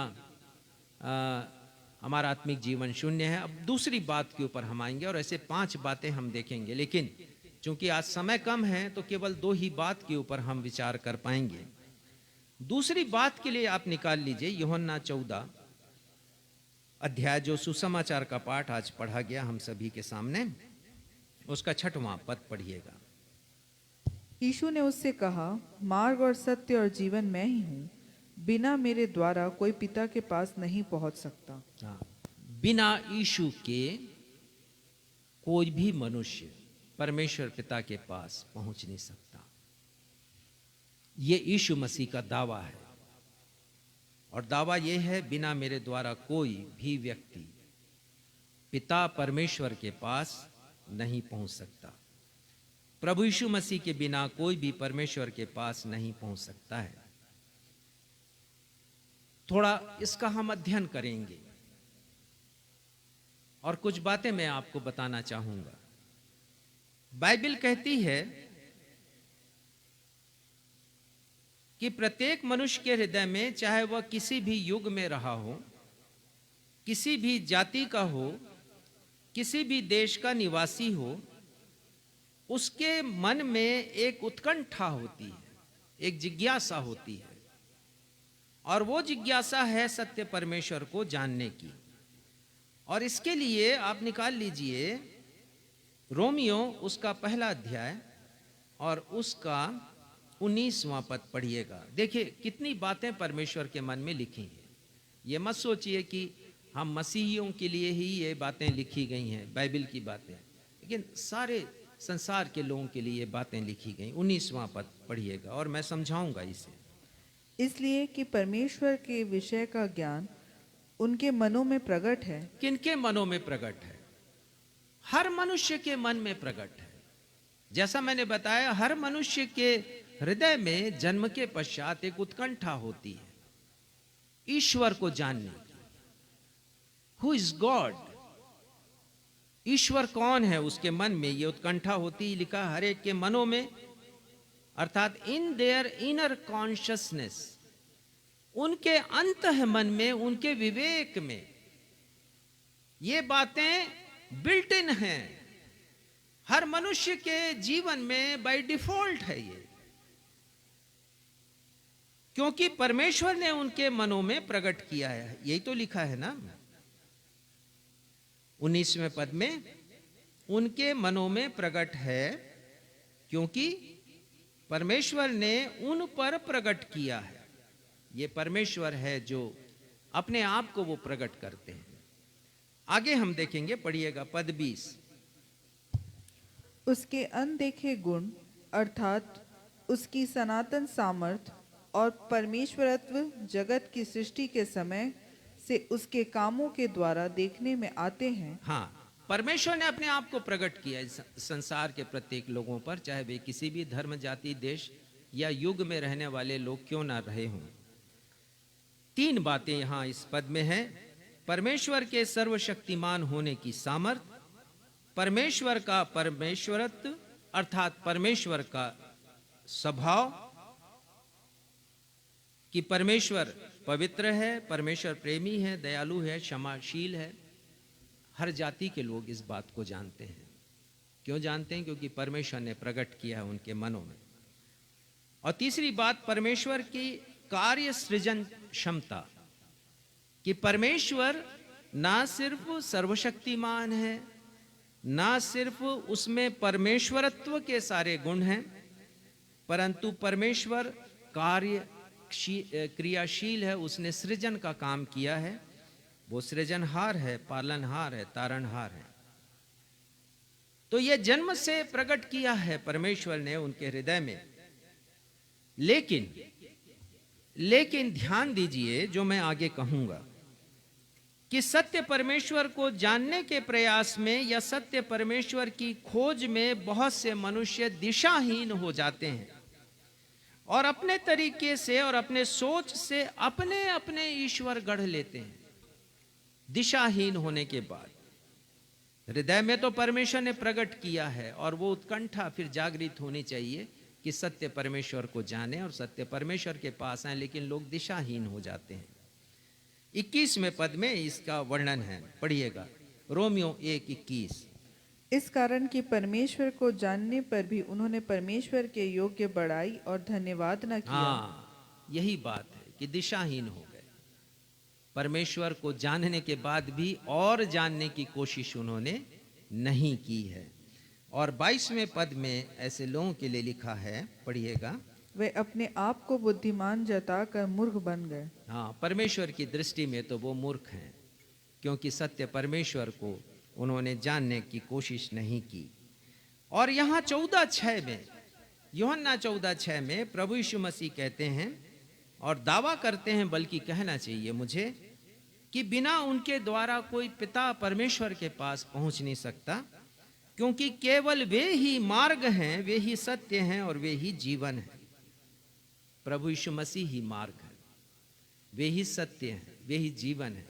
संत पौलुस लिखते हैं 1 तीमुथियुस 2 अध्याय के 5वें पद में कि परमेश्वर और मनुष्य के मध्य में केवल एक बिचवई है, एक ही मीडिएटर है, एक ही मध्यस्थ है, और वो प्रभु यीशु मसीह है। और संत पतरस ने कहा एक बड़े जन समूह के मध्य में, जब वो प्रचार कर रहे थे प्रेरितों 4:12 में, और वो कहते हैं और किसी दूसरे के द्वारा अर्थात प्रभु यीशु मसीह के सिवाय किसी और के द्वारा उद्धार नहीं, क्योंकि स्वर्ग के नीचे मनुष्यों के मध्य में कोई दूसरा नाम नहीं दिया गया जिसके द्वारा लोग उद्धार प्राप्त कर सके। और वो इसलिए कि प्रभु यीशु मसीह मार्ग हैं, प्रभु यीशु मसीह सत्य हैं और प्रभु यीशु मसीह जीवन है। तो इन 3 बातों की भी व्याख्या मैं आज आपके समक्ष करना चाहता हूं, ताकि आप गहराई से जान सकें कि प्रभु यीशु मसीह सत्य हैं तो क्यों दावा उन्होंने किया है, यदि मार्ग हैं तो क्यों यह दावा उन्होंने किया, और यदि जीवन है तो उन्होंने क्यों यह दावा किया है, बाइबल इसके संबंध में क्या कहती है। प्रमाण सहित आपके सामने रखूंगा। पहली बात देखेंगे कि बिना यीशु के हम परमेश्वर के पास नहीं पहुंच सकते, क्योंकि यीशु मार्ग है। प्रश्न उठता है कि क्यों एक मनुष्य को केवल यीशु के मार्ग से ही चलकर परमेश्वर के पास पहुंचना है, केवल यीशु के मार्ग से ही गुजर करके चल करके कोई क्यों परमेश्वर के पास पहुंच सकता है। क्योंकि जवाब देना चाहूंगा, यीशु का मार्ग, सुनिएगा ध्यान से, यीशु का मार्ग साधारण मार्ग नहीं है। वो साधारण रीति से इस दुनिया में अपने मार्ग को बताने नहीं आए, उस पर चलने के लिए नहीं आए हैं। कठिन मार्ग है यीशु का, जिस पर उन्होंने चलकर दिखलाया है, और वो मार्ग है क्रूस का मार्ग। वो मार्ग है स्वयं के बलिदान होने का मार्ग। वो मार्ग है मुक्ति का मार्ग। वो मार्ग है उद्धार का मार्ग। पढ़िएगा यूहन्ना 10वां अध्याय और उसका 15वां पद। प्रभु यीशु मसीह ने ही स्वयं इस मार्ग का निर्माण किया है। इसीलिए जिस व्यक्ति ने मार्ग का निर्माण किया स्वयं, उस मार्ग के द्वारा ही हम परमेश्वर के पास पहुंच सकते हैं। यीशु मसीह किसी और के मार्ग पर नहीं चले हैं। उन्होंने मनुष्य के मुक्ति के लिए, उद्धार के लिए, त्राण के लिए जो जरिया अपनाया, उपाय किया है, वो स्वयं का मार्ग है उनका। पढ़िएगा यूहन्ना 10 उसका 15वां पद। जैसे पिता मुझे जानता है और 10वां अध्याय उसका 15वां पद। यूहन्ना 10:15, मैंने क्या कह दिया था? यूहन्ना 10 उसका 15वां पद। इसी तरह मैं अपनी भेड़ों को जानता हूँ और मेरी भेड़ें मुझे जानती हैं। हाँ, और मैं भेड़ों के लिए अपना प्राण देता मैं हूँ। भेड़ों के लिए प्राण देता हूं। और बाइबल में भेड़ लोगों के लिए प्रयुक्त हुआ है। ऐसे लोग जो प्रभु यीशु मसीह के पीछे पीछे चलते हैं, ऐसे लोगों के लिए प्रयुक्त हुआ है। मैं अपनी भेड़ों के लिए अपना प्राण देता हूं। और इसी के आप पढ़िएगा यूहन्ना उसका 10वां अध्याय उसके 18वें पद को पढ़िएगा। कोई उसे मुझसे छीनता नहीं, वरन मैं उसे आप ही देता हूँ। हाँ, प्रभु यीशु मसीह कहते हैं कि कोई मेरे प्राण को मुझसे छीनता नहीं है। मैं तो प्राण देने के लिए आया हूं इस दुनिया में, क्योंकि बिना लहू बहाए पापों की क्षमा नहीं होती। परमेश्वर का वचन कहता है, ये आने वाले रविवार को हम देखेंगे। तो वो कहते हैं कि मैं प्राण देने के लिए आया हूं, क्रूस पर रक्त बहाने के लिए मैं आया हूं। कोई उसे मुझसे छीनता नहीं है, वरन मैं आप ही देता हूं अपने प्राण को। यह निश्चय है। तो मार्ग निर्माता प्रभु यीशु मसीह हैं, और मार्ग को के लक्ष्य को अंजाम देने वाले भी प्रभु यीशु मसीह हैं। यदि मनुष्य की मुक्ति का ही प्रबंध करना था, तो मनुष्य का बलिदान भी आवश्यक। देखिए, मनुष्य का त्राण करना है तो मनुष्य का ही बलिदान चाहिए। ये बाइबल की सच्चाई है। किसी और उपाय से मनुष्य का त्राण या मुक्ति या उसका उद्धार नहीं हो सकता। और यहां पर हम पढ़ते हैं कि प्रभु यीशु मसीह ने अपने स्वयं का बलिदान किया है, और इस विश्व में आज तक प्रभु यीशु को छोड़कर कोई दूसरा नहीं हुआ जिसने मानव जाति के उद्धार के लिए निष्पाप रहते हुए अपना प्राण बलिदान किया हो। पढ़िएगा, एक बहुत अच्छा पद है। संत पतरस लिखते हैं, पहला पतरस 2 अध्याय 22वां पद और 24वां पद बाद में हम पढ़ेंगे। बहुत अच्छे पद हैं, इसे पढ़िएगा। पहला पतरस 2 अध्याय 22वां पद, और यहां लिखा है, ना तो उसने पाप किया, पढ़िएगा, ना तो उसने पाप किया और ना उसके मुंह से छल की कोई बात निकली। हाँ, प्रभु यीशु मसीह ने कोई पाप नहीं किया।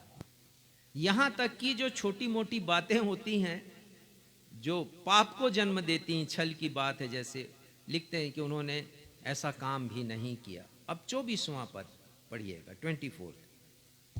वह आप ही हमारे पापों को अपनी देह पर लिए हुए क्रूस पर चढ़ गया, हाँ, जिससे हम पापों के लिए मरकर धार्मिकता के लिए जीवन बिताए। उसी के मार खाने से तुम चंगे हुए। हमारे पापों को अपनी देह पर लिए हुए। मेरे और आपके मुक्ति का जब सवाल था तो हमारे पापों की क्षमा आवश्यक थी। बिना पापों की क्षमा के त्राण नहीं मिल सकता, उद्धार मुक्ति मिल नहीं सकती, साल्वेशन मिल नहीं सकता। और यीशु मसीह हमारे पापों को अपनी देह पर लिए हुए क्रूस पर चढ़ गए। और इसके फुटनोट को देखिएगा, स्टार जो बना है नीचे लिखा है, उसने आप क्रूस पर हमारे पापों को अपनी देह पर उठा लिया, मेरे और आपके पापों को। तो ये जो क्रूस का मार्ग है आसान मार्ग नहीं था, ये कठिन मार्ग, अपने प्राण को देने का मार्ग है। और लिखा है कि प्रभु यीशु के क्रूस पर बलिदान के द्वारा प्रत्येक मनुष्य को जो उनके पास आते हैं पापों की क्षमा मिलती। इफिसियों 1:7 में लिखा है, उसके लहू के द्वारा मुझे और आपको छुटकारा मिलता है। पापों की क्षमा अर्थात छुटकारा मुझे और आपको मिलता है। और पहला यूहन्ना 1:7 में लिखा है कि प्रभु यीशु का लहू हमें हमारे हर एक पापों से क्षमा प्रदान करता है। प्रभु यीशु मसीह का रक्त क्षमा प्रदान करने वाला रक्त है। तो ये मार्ग है प्रभु यीशु मसीह का, और इसीलिए बिना प्रभु यीशु मसीह के मार्ग के हम परमेश्वर के पास नहीं पहुंच सकते हैं। इफिसियों 2:13 यदि आपको मिल जाता है जल्दी तो आप निकालिए।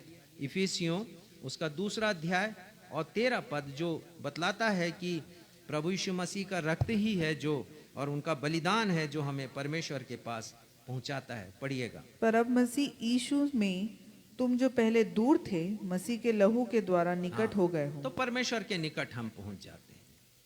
और इसीलिए यीशु का मार्ग ही मुझे और आपको चुनना है। लेकिन सवाल ये है कि किस मार्ग के ऊपर आप चल रहे हैं, आपका मार्ग कौन सा है? वो मार्ग यीशु का मार्ग है कि नहीं है, या वो संसार का मार्ग है? आपको सोचने की आवश्यकता है। दूसरी बात इस विषय पर हम देखते हैं, और दूसरी बात है, पढ़िएगा यूहन्ना 14:6 के ऊपर फिर हम आ जाते हैं। और यहाँ पर यीशु मसीह कहते हैं कि मार्ग और सच्चाई, तो मार्ग तो हमने देख लिया, और सत्य प्रभु यीशु मसीह कहते हैं। तो बिना सत्य को जाने कोई परमेश्वर के पास नहीं पहुंच सकता है, ये बाइबिल कहती है। क्योंकि बाइबिल कहती है कि सत्य मुझे और आपको जानना है, और सत्य केवल यीशु मसीह है। तो मुझे और आपको यीशु मसीह को जानने की आवश्यकता है। पहला तीमुथियुस उसका 2 अध्याय और उसके 4 पद में लिखा है कि परमेश्वर चाहते हैं कि हर मनुष्य का उद्धार हो। 4 पद यह कहता है कि और वह ये भी चाहते हैं कि वो सत्य को भली भांति पहचान ले। हर एक मनुष्य जो यीशु के पास आता है और यीशु के द्वारा परमेश्वर के पास पहुंचना चाहता है, तो वो पहले यीशु को जान ले, यीशु को पहचान ले। यीशु सत्य है और सत्य को वो भली भांति पहचान ले, ऐसा संत पौलुस कहते हैं। प्रभु यीशु मसीह ने कहा कि तुम सत्य को जानोगे, यूहन्ना 8 और उसके 32वें पद में ये मशहूर पद लिखा हुआ है। यीशु का कथन है यहाँ पर, यूहन्ना 8 और उसका 32वां पद। और यहाँ पर यीशु कहते हैं तुम सत्य को जानोगे और सत्य तुम्हें स्वतंत्र करेगा। तुम सत्य को जानोगे और सत्य तुम्हें स्वतंत्र करेगा। सत्य अर्थात यीशु को जानना, और सत्य को जानना स्वतंत्रता को प्राप्त करना। तो स्वतंत्रता किससे मिलती है? सत्य को जानते हैं, हम यीशु को जानते हैं और स्वतंत्रता मिलती है। तो स्वतंत्रता किससे मिलती है, आजादी किससे मिल रही है? हमको झूठ से आजादी मिलती है। और झूठा कौन है? 44वां पद पढ़िएगा। झूठा कौन है? ये झूठा शैतान है। पढ़िएगा 44वां पद। बहुत सी बातें यहाँ लिखी हैं। तुम अपने पिता शैतान से हो यीशु कहते हैं तुम अपने पिता शैतान से हो और अपने पिता की लालसाओं को पूरा करना चाहते वो हो। झूठा है। और झूठ बोलने की जो हमारी और झूठे संसार के पीछे चलने की जो तमन्ना है, हम उसको पूरा करते हैं। और आगे क्या लिखते हैं? वह तो आरंभ से पहली हत्यारा बात, है। आरंभ से हत्यारा है। हत्यारा किसकी हत्या की है? उसने सत्य की हत्या की है। अदन की वाटिका में सत्य का गला उसने घोंट दिया। जब उसने हवा से कहा, और वो हमेशा सच्चाई को, सत्य को झूठ की तश्तरी में प्रस्तुत करता है। क्या यह सच है कि परमेश्वर ने तुम्हें हर वृक्ष के फल को खाने मना किया है, इस वाटिका के? तो सत्य का गला घोंटा है उसने, सत्य की हत्या की है उसने वहां पर। वो सत्य पर स्थिर नहीं रहा। आरंभ से हत्यारा है। और इसके बाद लिखा सत्य पर कभी स्थिर नहीं रहा। आगे पढ़िएगा। क्योंकि सत्य उसमें है ही नहीं। उसमें सत्य है ही नहीं, लेश मात्र। और ये संसार को देख लीजिए, परमेश्वर के वचन के अनुसार झूठ से भरा हुआ है। और इसीलिए संसार और उसकी अभिलाषाओं से बचने के लिए हमसे कहा गया है। आगे आगे पढ़िए। जब वह झूठ बोलता तो अपने स्वभाव ही से बोलता है। हाँ, लोग उसके झूठ को सच मानकर ग्रहण कर लेते हैं। अपने स्वभाव से वो झूठ बोलता है। और क्योंकि वह झूठा है, वरन झूठ का पिता है। वो सरताज है, झूठों का पिता है, बाप है वो झूठों का। तो जब हम सत्य को जानते हैं, अर्थात यीशु को जानते हैं, परमेश्वर के पास पहुंचते हैं। शैतान की दासता से निकलकर परमेश्वर के साम्राज्य में या उनकी अधीनता में हम आते हैं। शैतान झूठ के मार्ग का जन्मदाता है। और उसका मार्ग, यीशु ने कहा कि चौड़ा है, आकर्षक है, लुभावना है।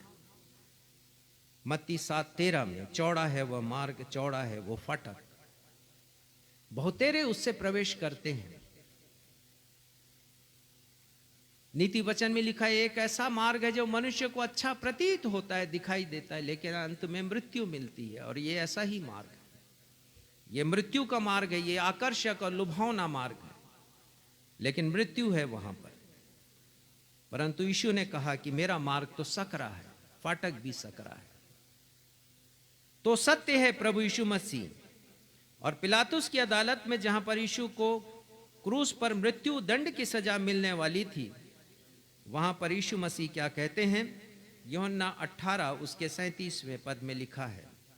प्रभु यीशु मसीह कहते हैं, मैंने इसलिए जन्म लिया, मैं राजा बनने नहीं आया यहाँ यहूदियों का, पर मैंने इसलिए जन्म लिया है कि सत्य पर गवाही दूं। पिलातुस की अदालत में वो कह रहे हैं, जिसकी अदालत में केवल और केवल झूठ का बोलबाला है, झूठे आरोप लगाए गए हैं प्रभु यीशु मसीह के ऊपर। जो बातें प्रभु ने कभी कही नहीं, उन्होंने कभी नहीं कहा मैं यहूदियों का राजा हूं, वो आरोप लगाया गया। ब्लास्फेमी का आयोग उनके ऊपर लगा गया, ईश निंदा का आरोप उनके ऊपर लगाया गया। सब झूठे आरोप थे जो प्रभु यीशु मसीह के ऊपर लगाए गए। और प्रभु यीशु मसीह पिलातुस से कहते हैं कि सत्य के ऊपर मैं गवाही देने के लिए आया हूं, सत्य मैंने इसलिए जन्म लिया है। किसी ने कहा है, सत्य परेशान हो सकता है लेकिन पराजित नहीं। प्रभु यीशु मसीह ने कहा, जो कोई सत्य का है वो मेरा शब्द सुनता है। क्या आज परमेश्वर का शब्द आप सुन रहे हैं? क्या आप सत्य की राह पर चलने के लिए तैयार हैं? क्या आप प्रभु यीशु मसीह के सत्य के द्वारा परमेश्वर के पास पहुंचना चाहते हैं? तो प्रभु यीशु मसीह के सत्य को स्वीकार कीजिए। और तीसरी और अंतिम बात मैं बताना चाहूंगा।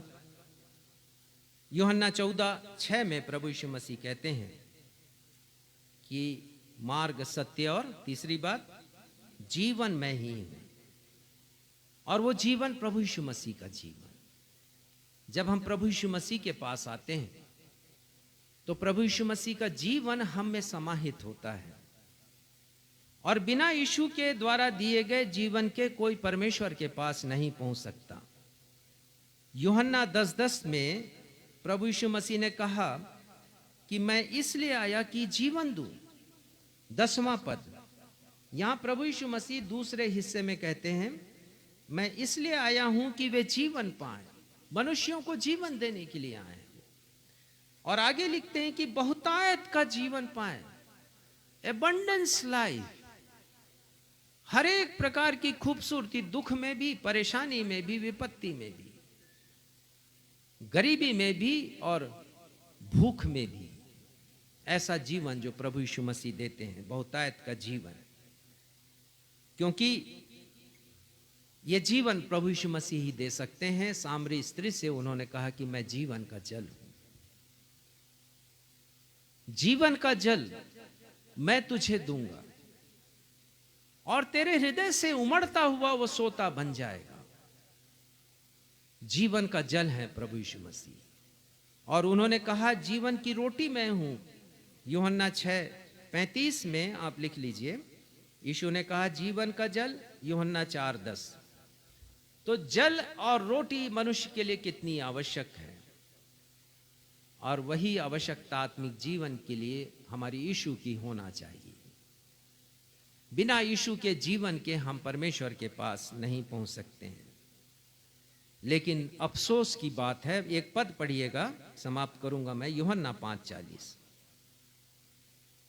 यूहन्ना 5:40 अवश्य पढ़िए। फिर भी तुम जीवन पाने के लिए मेरे पास आना नहीं चाहते। ये यीशु मसीह का कथन है। आज भी बहुत से लोग जीवन पाने के लिए नहीं आना चाहते, और बिना जीवन पाए वो परमेश्वर के पास नहीं पहुंच सकेंगे। उनका जो गंतव्य है, डेस्टिनेशन कुछ और है, वो नरक हो सकता है, हो सकता नहीं है, कंफर्म है। यदि कोई जीवन पाने के लिए नहीं आएगा यीशु के पास, बहुत से लोग नहीं आए यीशु मसीह के पास जीवन पाने के लिए, तिरस्कार किया लोगों ने। अभी भी तिरस्कार होता है, अभी भी इंकार होता है यीशु का। क्यों? क्योंकि लोग यीशु का जीवन नहीं पाना चाहते। सांसारिक जीवन में इतने मशगूल हैं हम कि कभी इस ओर जो यीशु का जीवन है उधर हम आना ही नहीं चाहते, संसार में ही हम रहना चाहते। अंतिम पद पढ़िएगा, पतरस क्या कहते हैं 6वें अध्याय के 68 वर्ष को पढ़िए। पतरस ने क्या कहा? बहुत से लोग यीशु को छोड़कर जाने लगे। उनके यूहन्ना क्षमा करेंगे, यूहन्ना ही है, उसका चैप्टर 6 और 68। तो बहुत से लोग यीशु को छोड़कर जाने लगे। तो यीशु ने, और उनके जो 70 शिष्य थे उनमें से काफी लोग चले गए। कुछ ऐसी बातें यीशु ने कही 6वें अध्याय में, लोगों ने कबूल नहीं किया उसको, समझ ही नहीं पाए। लोग शाब्दिक अर्थ ले रहे थे जो यीशु कह रहे थे, पर जो यीशु कह रहे उसका आत्मिक अर्थ बड़ा गहरा है, लोगों को स्वीकार नहीं हुआ। आज भी बहुत से लोग इस बाइबल के शाब्दिक अर्थों पर जी रहे हैं, पर उसके भावार्थ में नहीं जाते हैं। तो जब जाने लगे लोग यीशु के पास से, यीशु को छोड़कर, तो यीशु ने अपने शिष्यों से भी कहा, क्या तुम भी मुझे छोड़कर जाना चाहते हो? तो पतरस का जो जवाब है उसे पढ़िए 68 वर्ष में। शमौन पतरस ने उसको उत्तर दिया, हे प्रभु, हम किसके पास जाएं? अनंत जीवन की बातें तो तेरे ही पास अनंत हैं। जीवन की बातें तो आपके ही पास हैं प्रभु, हम किसके पास हैं? आपको छोड़कर कहां जाएं? आज 2 बातों के ऊपर हमने मनन किया जिसके बिना हम कुछ कर नहीं सकते। पहली बात हमने विश्वास की देखी, और दूसरी बात हमने देखी कि परमेश्वर के पास हम बिना यीशु के पहुंच नहीं सकते। बिना विश्वास के कुछ नहीं कर सकते, बिना यीशु के हम कुछ नहीं कर सकते। शेष 3 बातें आने वाले रविवार को तो आप मिस नहीं कीजिएगा। बहुत ज्ञान की बातें, अच्छी बातें, आत्मिक जीवन को बलिष्ठ मजबूत बनाने वाली बातें हैं। आज के वचन के द्वारा परमेश्वर पिता आप सभी को अपनी आशीषों से परिपूर्ण करें। फिर से उस गीत को गाएंगे जिसमें एक पुकार है, आओ आओ यीशु पास आओ। वो ही बुलाता भी थके और मांदे जो बोझ से दबे हो, मुक्ति दाता यीशु पास आओ। आज के वचन से मिलता हुआ हमें यीशु के पास आने की आवश्यकता है। एक पुकार है यीशु का, एक आह्वान है यीशु मसीह का कि तुम मेरे पास आओ, मेरे पास जिंदगी है, मेरे पास जीवन है, मैं सत्य हूं, मैं मार्ग हूं। तो आइए इस गीत को हम गाएं, इसके अंतिम पद को गाएं।